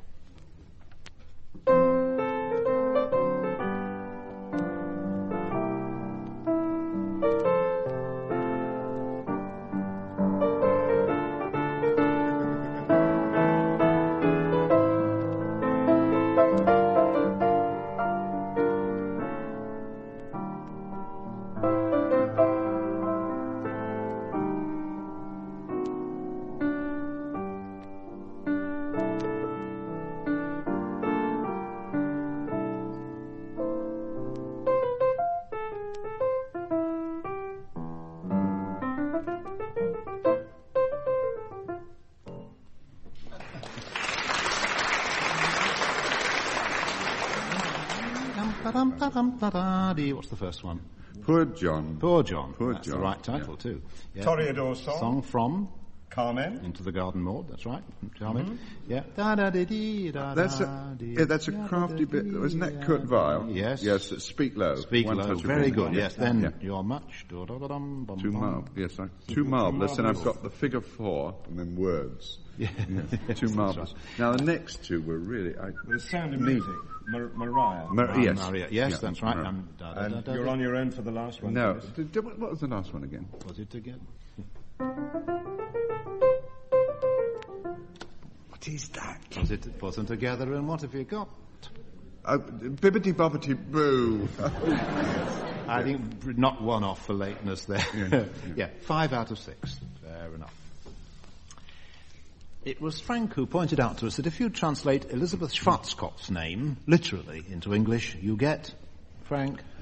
Miss Blackhead. Yes, Bessie Blackhead, you said, I think, didn't you, one time? Bessie Blackhead is the English translation of Elizabeth Schwarzkopf. John, who, then, translated into English, would be Ernie Slipper?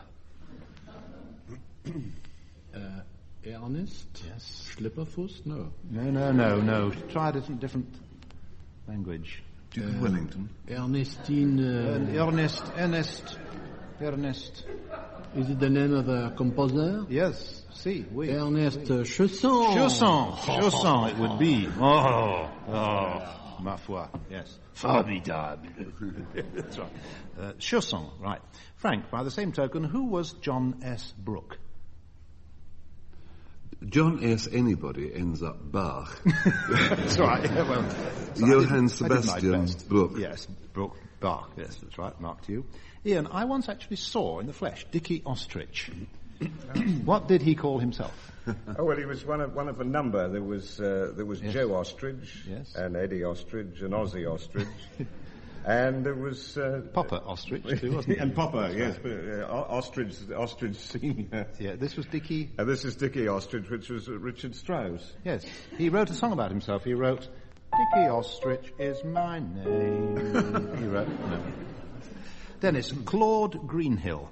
Who would he be when he was at home in Italy? Claude Greenhill. Well, was he a composer? Classical composer? Yes, in Mantua. Was a classical composer called Bonavista? Because there is a green hill far away. Oh, yeah. No. Claude Greenhill. Monteverdi. Yeah. Monteverdi. Claudio Well Monteverdi. done. Yes. Monteverdi. There. Yeah. This week, in the final round, each member of the team will find his song started off not by me, but by a record, which makes a change. John, in your case, the record will carry on underneath after, hopefully, you come in with a Sitwellian song. Here's the introduction.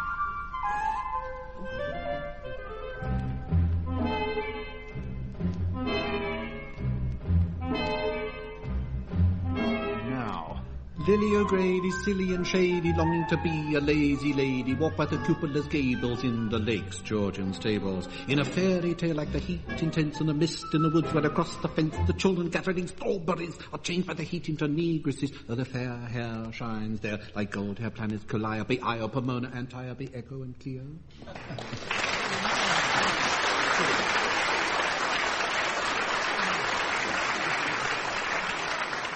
Frank, your song, Della Reese, Frank, gives you just a hint of your song, but after her, do feel free to take it your own way. I want you come home, Bill Bailey. I come on home. The extraordinary thing about this song, Florrie Ford sang it, didn't Yes, her song, I think. No, well, it wasn't, because it's all sort of debt and debt woman and when eyes. So I think it was but in fact it was nicked from Victorian England, and it was one of the first protests by a parliamentary wife about the late hours that politicians keep. As I recall it, the original version went, "Won't you come home, Disraeli? Won't you come home? You've been away too long. I'll do your cooking, darling, anything you like. I know you've done no wrong. I remember that late night sitting. Your bill was flung out. They went through it with a fine-tooth comb. You're not to blame. Oh, isn't it a shame? Disraeli, won't you please come home?"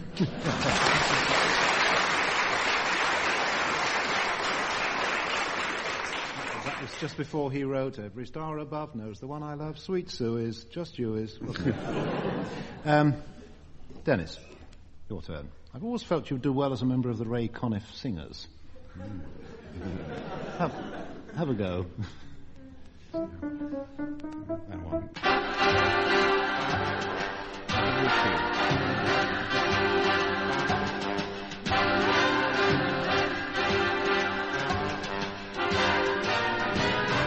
2, 3, 4, 1, 2, 3, go. Glow, little glowworm, fly fire, glow like an incandescent wire, glow for the female of the species. Turn on the ACs and the DCs. Don't know exactly where your flame is. I'd like to see it on John Amos. When you gotta glow, you gotta glow. Glow, little glower, glow.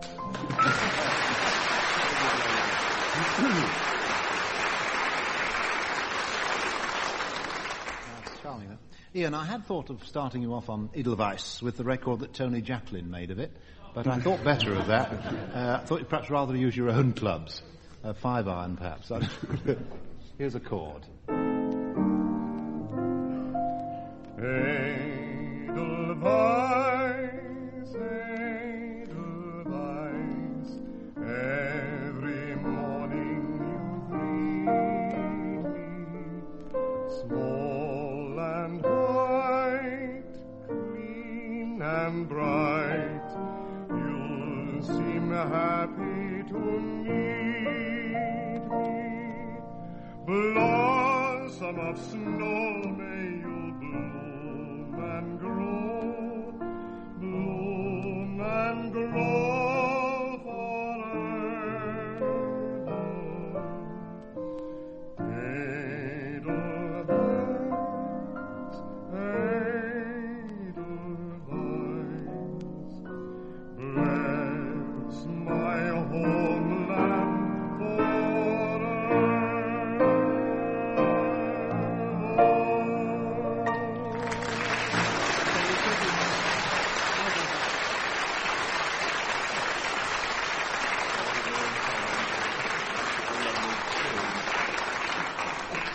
We've been very happy to meet you. And just in case you're interested, this week it's been a victory for Ian Wallace and Denis Norden. Goodbye.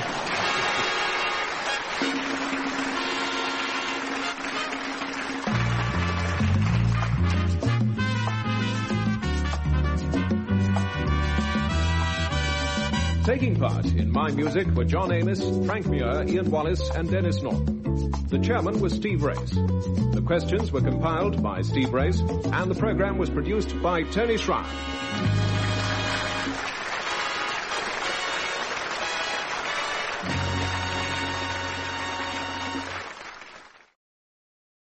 We present My Music, a musical panel game devised by Edward J. Mason and Tony Schreier. And here to introduce the teams is Steve Race.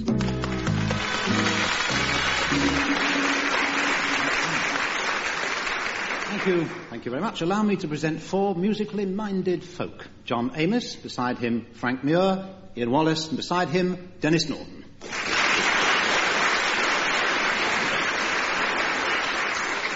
Call on John Amos to start us off. John, Plutarch once said that music, to create harmony, must investigate discord. Let us investigate some music that most people, I think, would find discordant. Question, who composed it?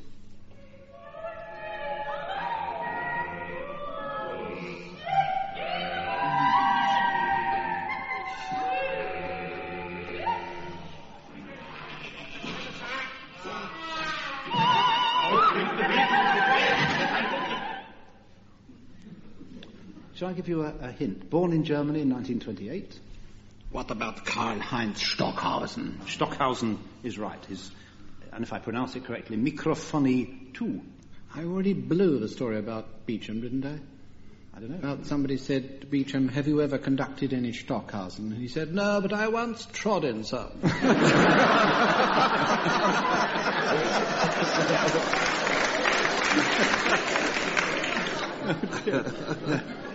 I don't think you had favoured us with that. No. We would have remembered, wouldn't we, if we had? Frank, change of subject. This Prime Minister played excellent piano, considering.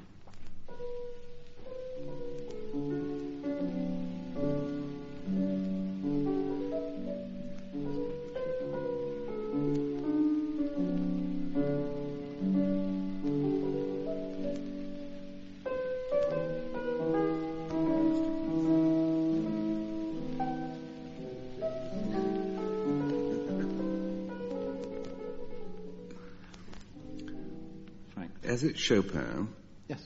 it's presumably Paderewski. That's right. Who was Prime Minister? Of Poland. Yes.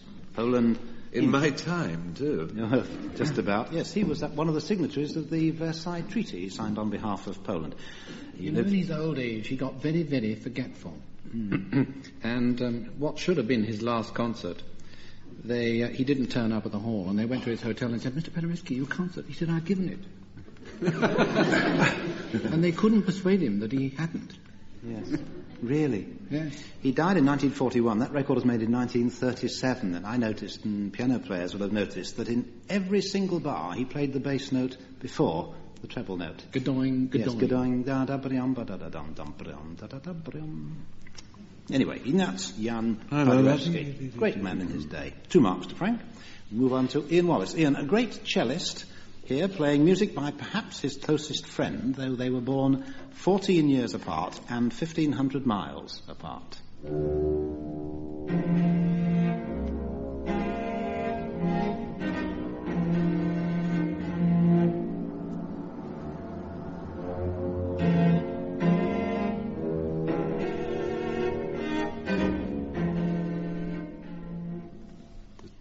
Well, you've given me some very good clues, haven't you? Yes. I would say that this is, and I could easily pronounce this wrong, Rostropovich. Or even Rostropovich. Yes, well, I'm never absolutely sure. And Benjamin Britten. Yes, music by Benjamin Britten, symphony for cello and orchestra. Yes. Rostropovich tells a story about his father, who apparently played in the Moscow Radio Orchestra. They were playing Tchaikovsky's 6th Symphony once. And through some sort of power failure, all the lights went out in the studio. And the orchestra, instead of sort of tottering instantly to a conclusion, managed to keep a few bars going, and then, gathering confidence, playing on this live broadcast, in total darkness, they managed to play, because they were all good Russian musicians, they managed to finish the whole of Tchaikovsky's 6th Symphony in total darkness. And then just as they ended, the red light went off, so they weren't on the air anymore, and then all the lights came on, and they fell to congratulating each other and saying, "Oh, marvellous, marvellous, marvellous," until they noticed that the conductor was sitting there with his head in his hands, because he realised that they could do without him. I hope the lights don't go out and we carry on without the question mark. I hope not, too. I know, I'm afraid, no story about Rostropovich at all, but more about Paderewski, and it's a slightly similar thing to what you were saying of a concert that he did remember to come to, and he had apparently a habit of wandering about among the public outside before he came in. Most artists, I think, find that absolutely terrifying. One rather would arrive so that one is confronted with the full horror when you first go out on the platform. You don't like to see people pounding, and you think they're paying all that money and are they going to get anything worthwhile? But he liked to do this, and he was recognized by a lady outside the hall, and she went up to him, and despite doing this, he used to get very nervous, apparently, and she went up to him and said, "Oh, Mr. Paderewski, you know, I simply can't get a ticket for your concert. Is there anything you can do?" And he looked at her and he said, "Madam, you can have mine." The only thing I remember about Paderewski was his hairstyle was inspired by an exploding horsehair sofa.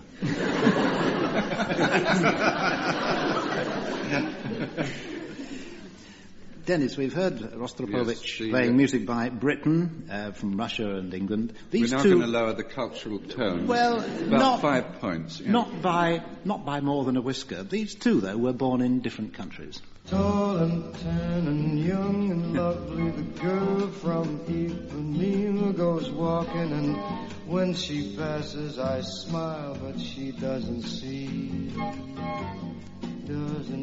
Olha que coisa mais linda, mais cheia de graça, ela menina que vem que passa, dos balanços. How about 2 full names? Starting with Francis. I'll give you the full name of the place where Francis was born, which was Hoboken, New Jersey. Yes. Francis Albert Sinatra, yes. And Carlos Antonio Carlos Jobim. Yes. If that's how it's pronounced. Yes, I think so. And now some miscellaneous questions about music. John, if Lanya was the first and Parrot the 14th, who became the 19th? I would hazard a guess, Malcolm Williamson. Because? They are master of the Queen's or the King's music. Absolutely right. 1 out of 1.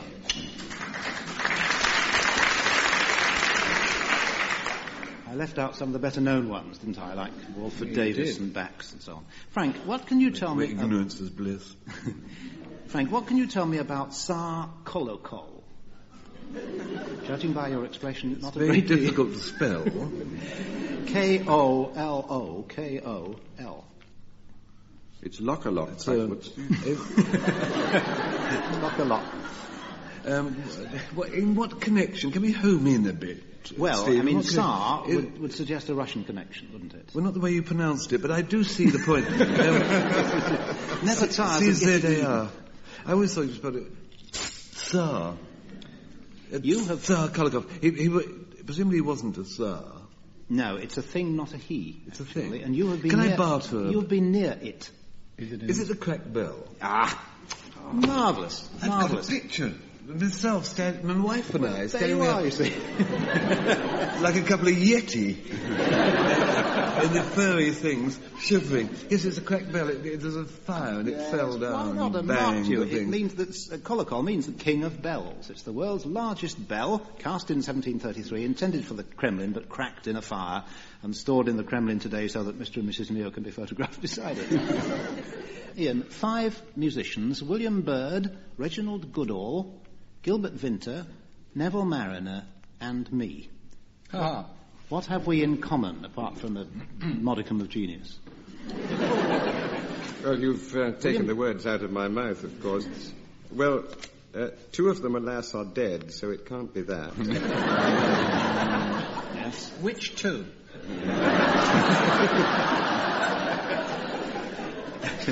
3 of them are still with us, including Mr. Race. Would you like me to give you a hint on the pianoforte? Well? Yes, well, I know that you are a Lincoln man. That's right. So presumably the others were as well. All of us born in Lincoln. William Byrd, Reginald Goodall, Gilbert Vinter, Neville Mariner, me, lots and lots of other people.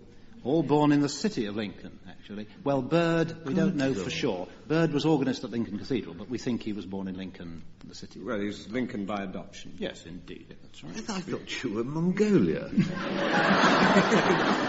Well, it was the pullovers. Dennis, your turn. What begins in a bright golden haze and ends in a stately reprise? Not forgetting the exclamation mark on the end. I should think practically any physical relationship. The only bright golden haze. Bright golden haze must be on the meadow. Yes. And stately reprise, exclamation mark. Well, is it stately? Yes, at the end they whisper it a bit. Oklahoma. Well, yes, it's a state, Oklahoma. that's what I'm getting at. Oh, I'm sorry, yes, it's the crossword puzzle form that you're adopting. Right, yes, it's cryptic, that's me, cryptic race. I came across an article, John, in a magazine about accompanists. The article was written by Graham Johnson. He says that lady accompanists are especially put upon. He suggests that they should show protest by burning their Brahms. It's that kind of an article. He also coins rather a nice name for accompanists. He calls them volti subito musical mercenaries, which is rather super. John, what does volti subito mean, and why is it so appropriate to accompanists? It means turn quick. Literally, whip the page over and keep on playing at all costs. That's right, yes. I'm sorry, but I've got a story about Rostropovich. Go ahead, then, go ahead. A friend of mine was turning over the pages for him for a recital at Rose Hill up in Cumberland. And Rostropovich likes to josh this friend. And the second half they were doing Mussorgsky's Songs and Dances of Death, which is quite a big, serious number. And before going on, he put the music under his right armpit. And my friend Anthony said, "Can I have the music?" He said, No, it's about to fall to bits. I'll put it on. So he kept it right there until put it suddenly onto the music stand, like that, and played the first chord. My friend then saw it wasn't Mussorgsky, it was a duet from Trovatore. Rostropovich knew the whole damn thing by heart and was just taking a mick out of my friend.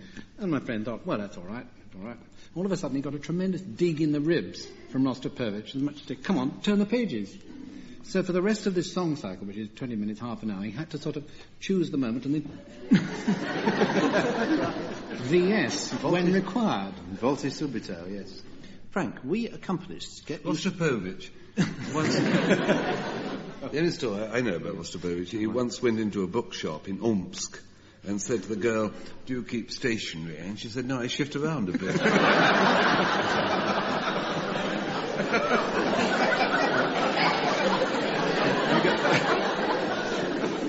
I think Rostropovich jokes could replace Irish jokes. Polish jokes. That's right.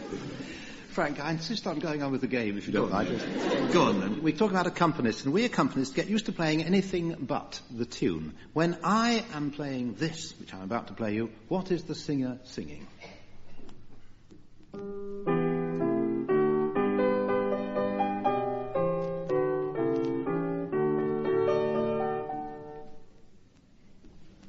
That's my part. What's the singer's part? Hang on. There's a kind of spirit coming from the audience. Not loud enough, though, is it? What was it? Where I walk. I can see a tie looming at the end of this programme, can't you? Thank you very Where much. are you walk? Ian, when the accompanist is playing this, what is being sung?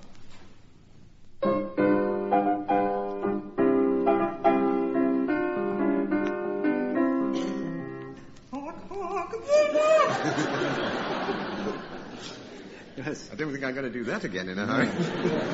Music by Schubert. Schubert, yes. I used to work in a gramophone shop, and an American boy came in one day and said, have you got your Hodge de Lurch?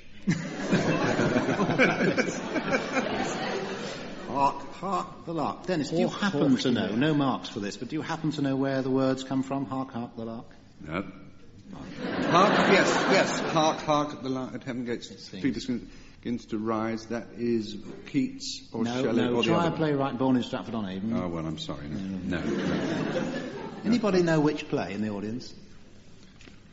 No, Cymbeline. Keats is Cymbeline. Keats is Cymbeline, yeah. Shakespeare's Cymbeline. Dennis, your question. Here's an accompaniment for you to identify.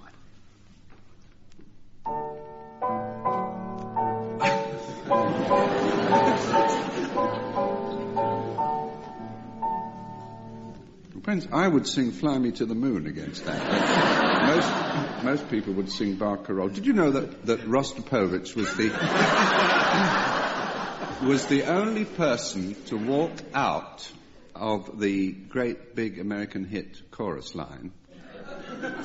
Because apparently he left halfway through because in the middle, during the intermission, he looked at the programme and it said Act 2, the same as Act 1.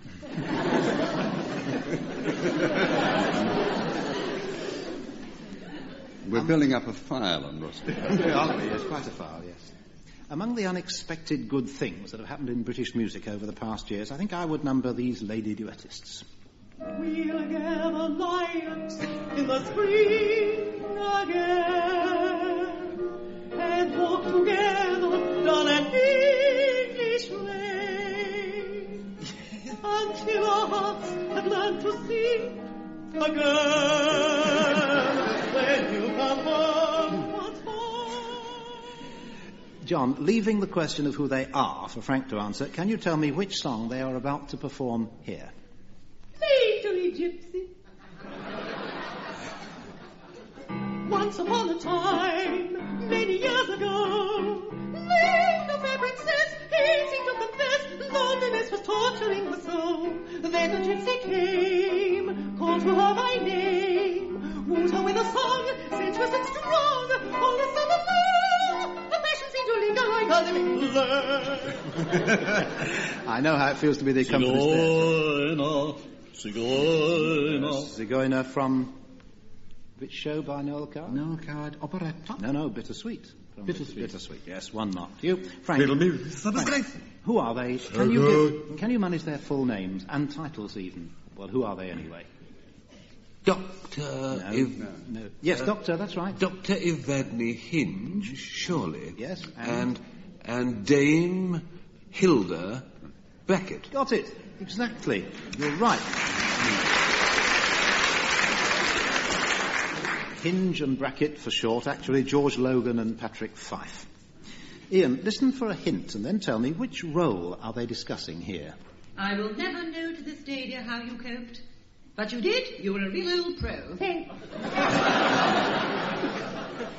A trooper, dear, a trooper. That too, dear, yes. But of course, you know, I sang it very little after that until I was abroad, overseas. 18 Mabels in 6 days, you know. I think that must be a record. You certainly couldn't do that today, could you, dear? I wasn't thinking of doing it today. Just as well, just as well. 18 Mabels, did you get it? Ian? Yes, well, it can only, Mabel is the clue, because it must be Pirates of Penzance, yes. And therefore that splendid piece, Poor Wandering One. Yes. You get the mark. Dennis, Hinge and Bracket like to recall the occasion when they entertained the troops back in 1954. I met the sort of a kind of a happy rush to meet a day, and my feet accelerate to meet my heart. I would get me, even half a minute late, haven't time to hesitate. I'm ready to start. Gangway. That's the question, yes. Which Jessie Matthews song have you got? Yes, actually, what's her name? Florence Desmond used to do a very merciless version of that as well. Yes, of Jessie Matthews' song. Gangway. Four places figure in our closing round this week. A village in North Humberside, a doss house under Charing Cross, a city on the Mississippi Delta, and a stretch of the Thames which is downriver from here. All very intriguing. John, Hawkstow Grange, near Barton-on-Humber. Percy Grange, I think, must have been rooting about there, perhaps after he left Brig Fair. Hawkstow? Yes, a tale of John Bowling and Steeleye Span. Yes. In Hawkstow Grange there lived an old miser. You all do know him, as I've heard say. It's him and his man that was named John Bowling. They fell out one market day. Pity them who see him suffer. Pity poor old Steeleye Span. John Bowling's deeds, they will be remembered. Bowling's deeds at Hawkstow Grange. With a blackthorn stick old Steeleye struck him, often said threatened him afore. John Bowling turned round all in a passion. He knocked old Steeleye into the floor. Pity them who see him suffer. Pity poor old Steeleye Span. John Bowling's deeds, they will be remembered.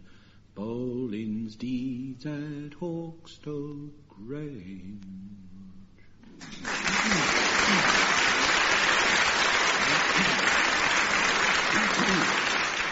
Frank, under the railway lines at Charing Cross wouldn't be my idea of a good place to sleep, but songwriters can make anything sound attractive. Bud Flanagan. Yes? You know that the producer, in fact the co-deviser of this programme, Tony Shryan, is also the producer of the farming everyday story of country folk, which has been running for, must be pushing 30 years now. The Rostropovich. I'd like to, exactly. And I'd like to dedicate this number to him.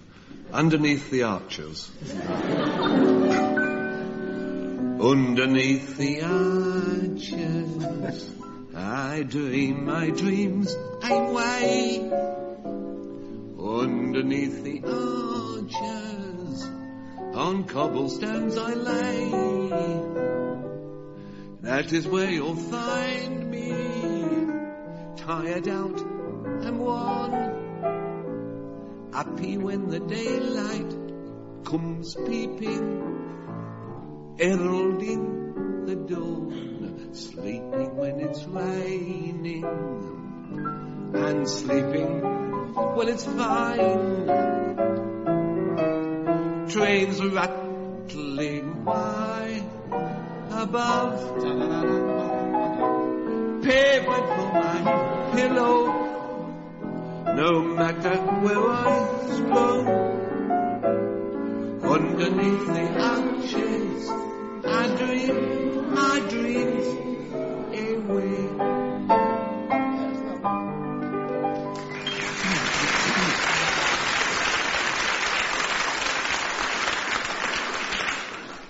Dennis, tell us what it means to miss New Orleans. Oh, yeah. Oh, take it slow, won't you? Same key. I should be down there a bit. Yeah. Do you know what it means to miss New Orleans and miss it each night and day? I know I'm not wrong. The feeling's getting stronger the longer I stay away. And the moss-covered vines, the tall sugar pines, where mockingbirds used to sing. And I'd like to see the lazy Mississippi a-hurrying into spring. You know why they call this a haunting tune? Because I just murdered it.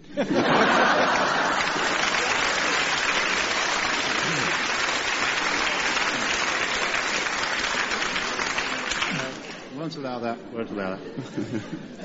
Ian, this was a request from a regular radio listener of ours, and I know you like the song too. Michael Head's Limehouse Reach. It's a beauty. First and third verses, I think, if you wouldn't mind omitting the second. Okay? I don't mind at all.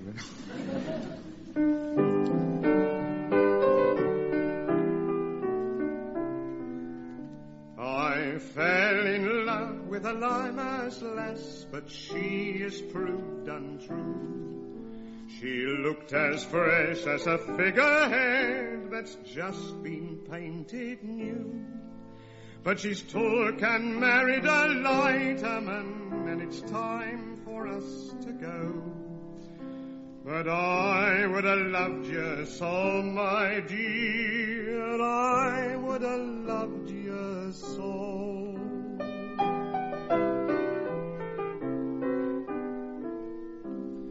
And a long goodbye to Limehouse Reach, and a last goodbye to you. A fella's a fool to die for love, which I don't mean to do.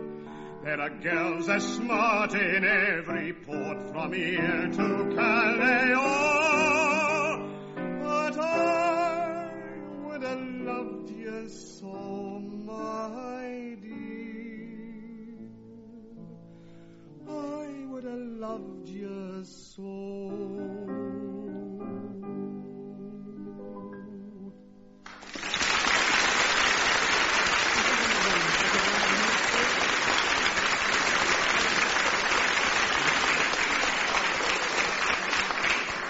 And that's all for this week. Sharing the victory, John Amos, Frank Muir, Ian Wallace and Denis Norden. A tie. Goodbye.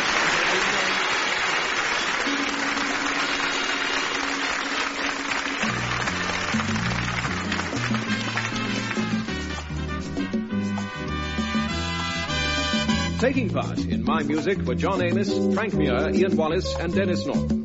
The chairman was Steve Race. The questions were compiled by Steve Race, and the programme was produced by Tony Schreier.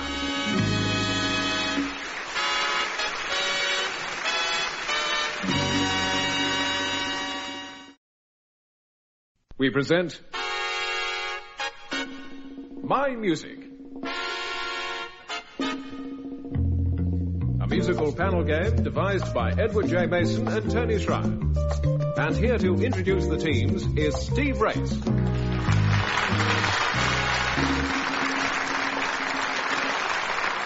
Thank you very much. Greetings and welcome to our special Queen's Silver Jubilee edition of My Music, held as ever and so appropriately at the Commonwealth Institute in London, and featuring our four distinguished panellists: Sir John Amos, Baron Muir of Egham, Wallace of that ilk, and Lord Norden of Brighthelmstone.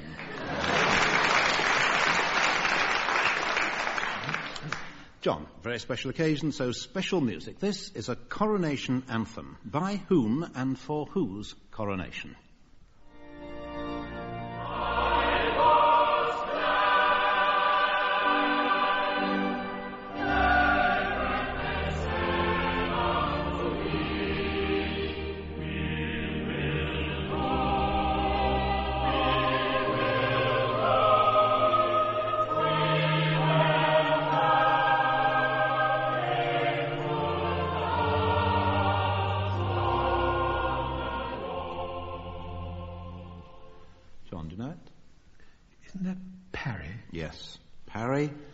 For which coronation? Well, I suppose it could have been Edward the Seventh. It was Tum Tum himself, Edward the Seventh. What? Frank, here's music not for a prince, but by a prince. In fact, it embodies one of his favourite recreations.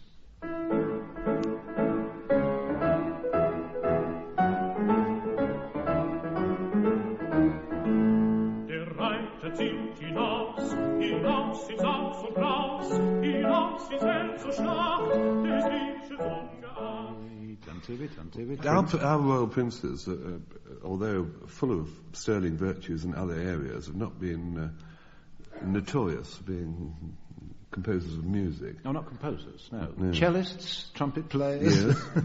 Cellist Prince Frederick of York, wasn't it? 18th century. Yes, I was thinking of Prince Charles, of course, who played the cello at Gordonstoun. In a sense. In a sense, yes, that's right. I would think it's almost certainly Prince Albert. You're right. Prince Albert it was. And it marked you. Ian, over to you. This music commemorated a very different kind of coronation. Can you shed some light on that coronation and also the name of the composer?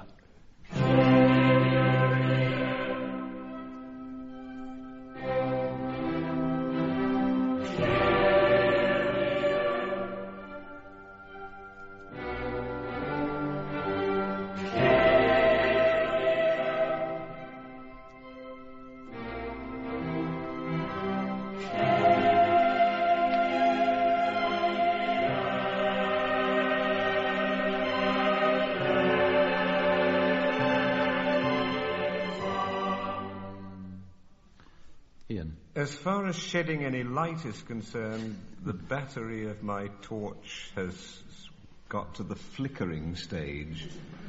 I would say the composer was Mozart. Yes. Kyrie eleison, they were singing. Therefore, it might be a... Well, therefore it might be a mass. Yes, Mozart's coronation mass. It was in fact a mass to commemorate the miraculous crowning of an image of the Virgin at a place near Salzburg. Oh, really? Dennis, I shall not drop the cultural tone just for your question. You realise you've already dropped the cultural tone by the tone of that remark. Yes. Let's lift it up again. Here is music for a prince, specially composed in 1948 for the infant Prince Charles.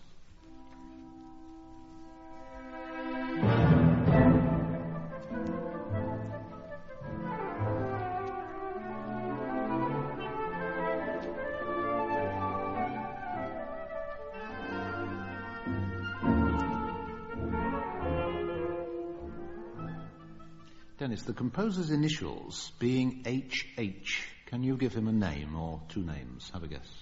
You know very well that the only H.H. composer that I know is Hermann Hupfeld, who wrote a song called As Time Goes By, which actually is not a bad title for a Jubilee As Time song. Goes By. As Time Goes Yes, By. That's Yeah. right.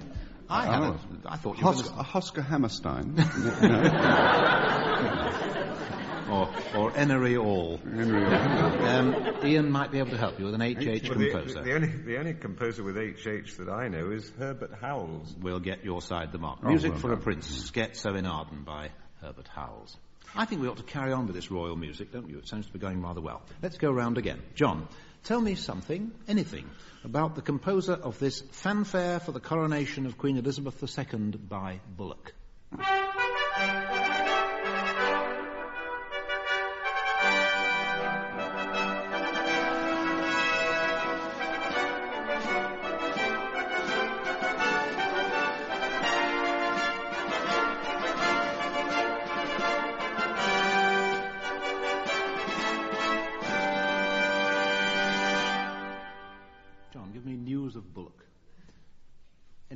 Something about Bullock.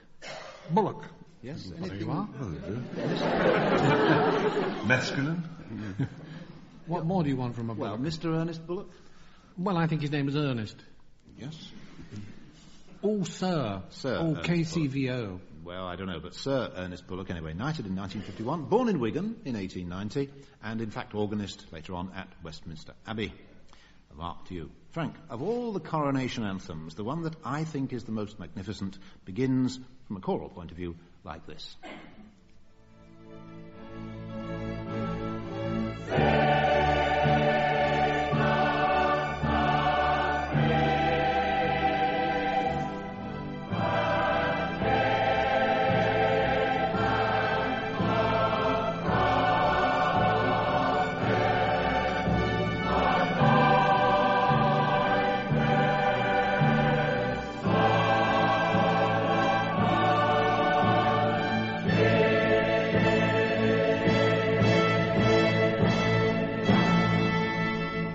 Wonderfully harmonised music. Written for whose coronation, Frank? Was Handel, wasn't it? Yes.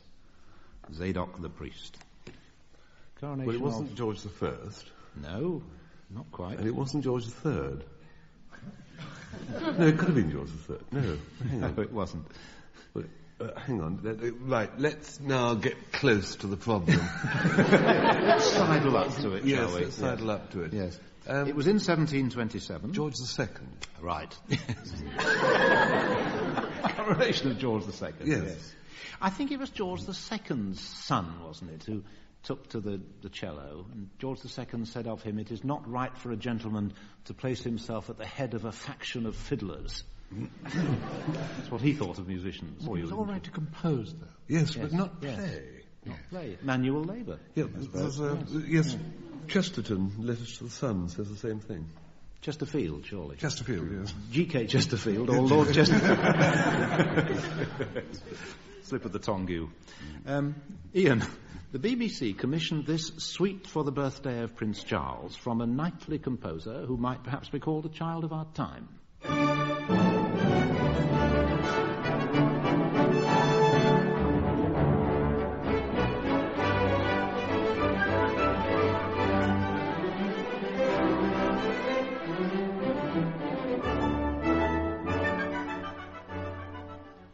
Composer's name, Ian? Well, you're very kind, because I really am not familiar with that piece, but Child of Our Time must mean Sir Michael Tippett. Sir Michael Tippett, Suite for the Birthday of Prince Charles, from the finale, yes.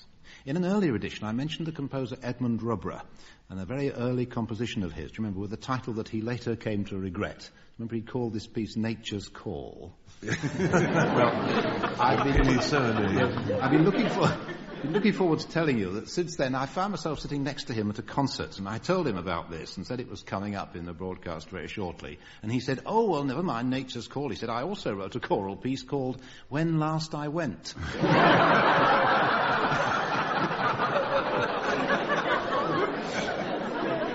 He regrets that one too. Back to the questioning. Dennis, in the previous round, Frank had a song written by a prince, and this is music by a king. Which king?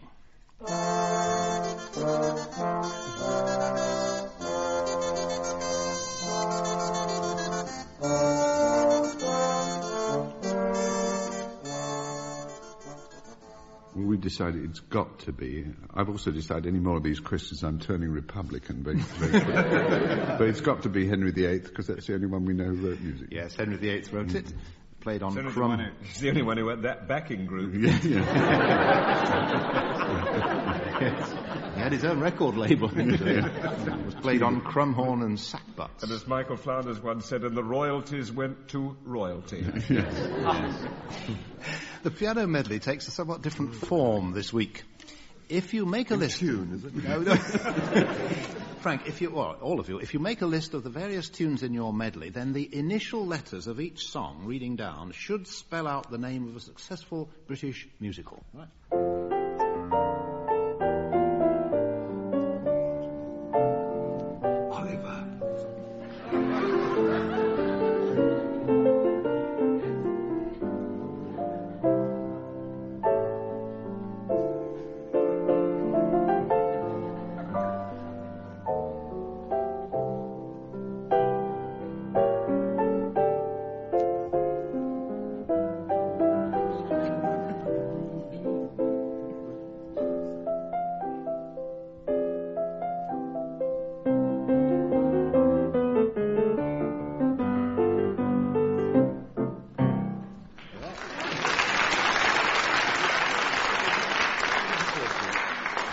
I was so excited at getting the whole musical on your about the third note you played that I forgot to write the first one down. It started with out of my dreams and into my heart. I can see 6 marks coming up. Yes, then.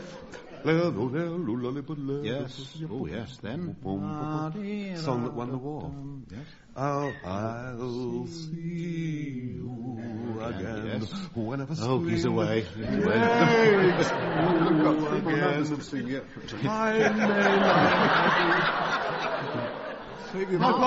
Now I will spoil it for you. The next one was called Wien.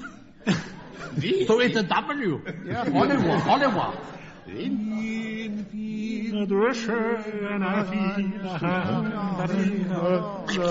Yes. Or Vienna, city of my dreams, if you prefer. And 2 more. Now, what is it? Madam, tell us, for 1 mark, how much? Early one more. Early one more. Yes, lady down in the audience gets the mark. You don't. And the last one. Run, rabbit, run. Rabbit, 5 out of 6. That's right. Good. You got extra mark. The musical was called Oliver. Thank you. 1 more. That's 7. And whose music? It's Lionel Bart. Yes. Whom else other than Bart? So you get 5 plus 1 plus 1. That's 7 out of 8. Ian and Dennis. Here's the first one.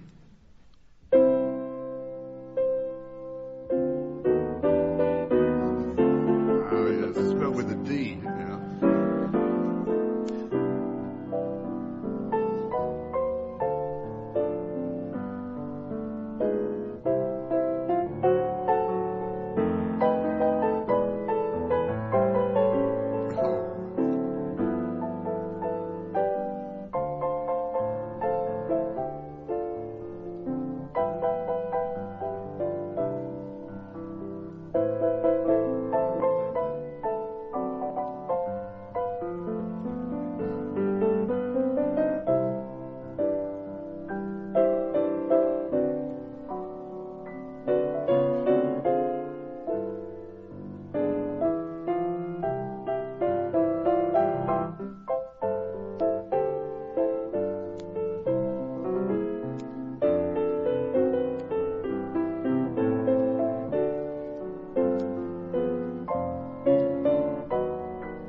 Yes.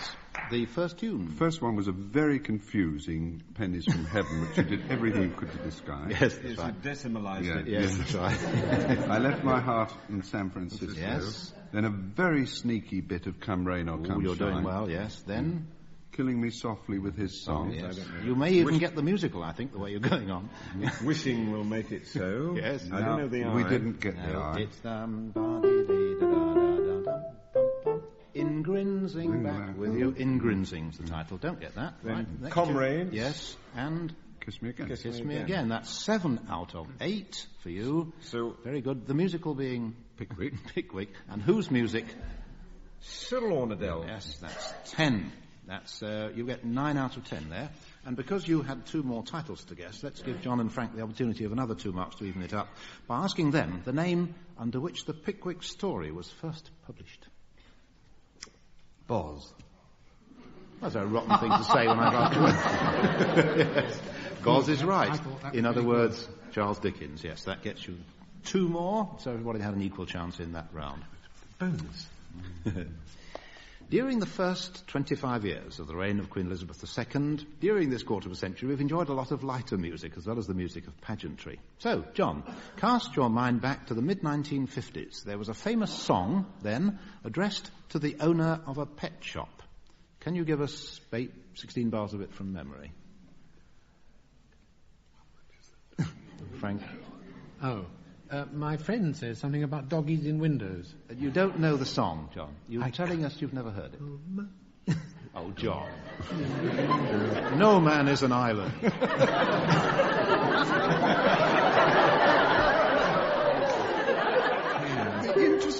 Never heard it. Much more interesting.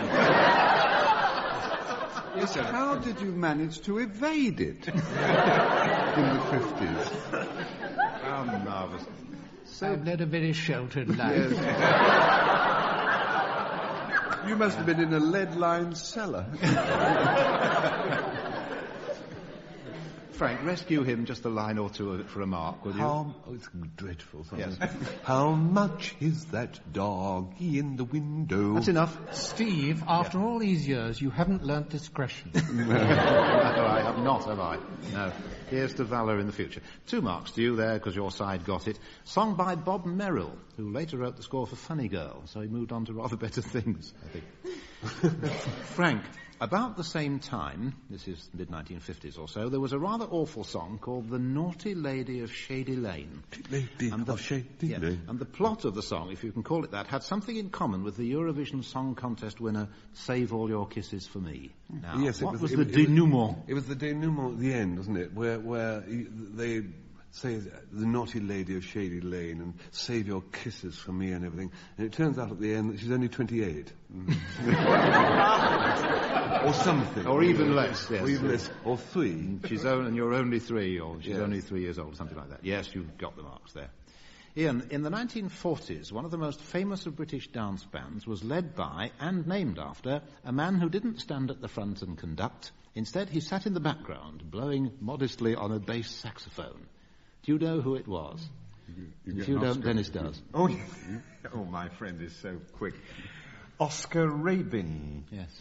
You said I get an Oscar if I get Oscar it right. Rabin. Somebody else entirely standing in the front. Do you remember who stood in front? Harry Davis. Harry Davis, father of Beryl Davis. Beryl Davis. That presumably was why Harry Parr Davis called himself Harry Parr Davis. To differentiate from him. Yes. He was Parr of another Davis. Betty Davis. Ian, I have a Scorch the Riddle for ye. Have you? I have. Ooh. I say, what's the difference between Bing Crosby and Walt Disney? Well, what's the difference between Bing Crosby and Walt Disney? Bing sings and Walt Disney.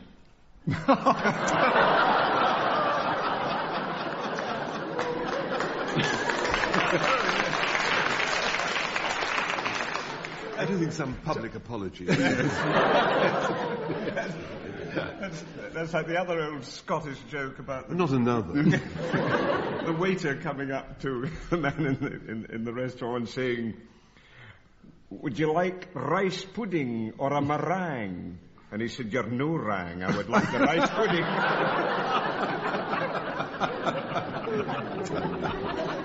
You could devolve any time you like now.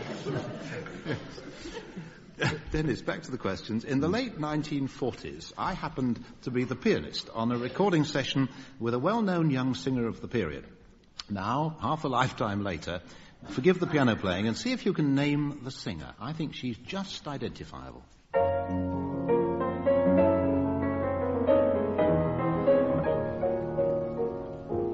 It had to be you. It had to be you. I wandered around, finally found somebody who could make me be true, could make me feel blue, and leave me glad just to be sad thinking of you. Did you get it? I think it was Pet Clark. Was it from the very first 2 syllables? Petula Clark. Yeah. Well done. Yes. In the final round, the party piece, the order is changed. John, Frank, Dennis, and then Ian will be singing, respectively, a Welsh song, a song about a soldier, a song about a grounded airman, be working on that, Dennis, and a love song by a Scottish poet by the name of Burns. John, represent the Principality for us. At the door of Bethesda House, the Reverend Jenkins recites his sunset hymn. Can you sing that? Tune by Ossian Ellis. Every morning when I wake, dear Lord, a little prayer I make. Oh, please to keep thy lovely eye on all poor creatures born to die. And every evening at sundown I ask a blessing on this town. For whether we live the night all through, I'm sure it's always touch and go. We are not wholly bad or good, who live our lives under milk wood, And thou, I know, will be the first to see our best side, not our worst. Oh, let us see another day. Bless us this holy night, I pray. And to be sure we all will bow and say goodbye, but just for now.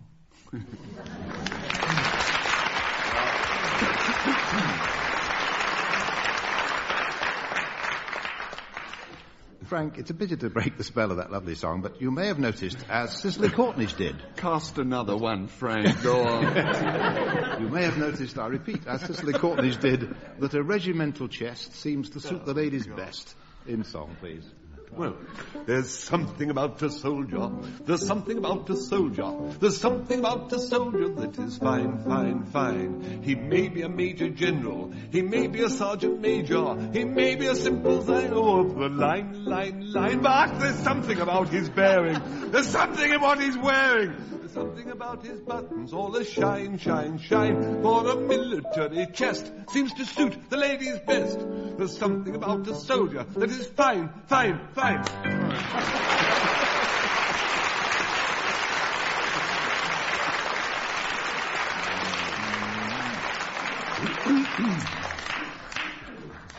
Nipping swiftly through a couple of the services, Dennis, Sid Collin, with the Squadronaires, used to sing a song of his own about how it felt to be in the RAF, but not air crew.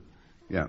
If I only had wings, one little pair of those elusive things, all day long I'd be in the sky, up on high, talking to the birdies that pass me by.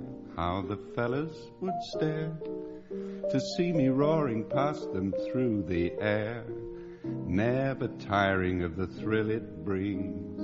If I only had wings, I'd be so fearless and bold that when the story of my deeds was told, they'd have my picture in the papers, and I would proudly say, the RAF and me just had another good day.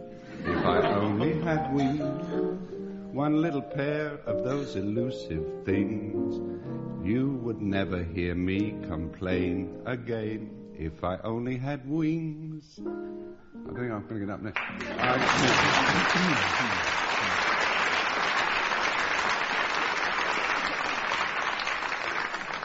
Ian, that Scots poet I mentioned only lived for a mere 40 years, but it was enough to give us some of the loveliest songs in the world. Let me play you an introduction.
So our special Jubilee edition ends with a lovely song from Ian, but with a victory for John Amos and Frank Muir. Goodbye.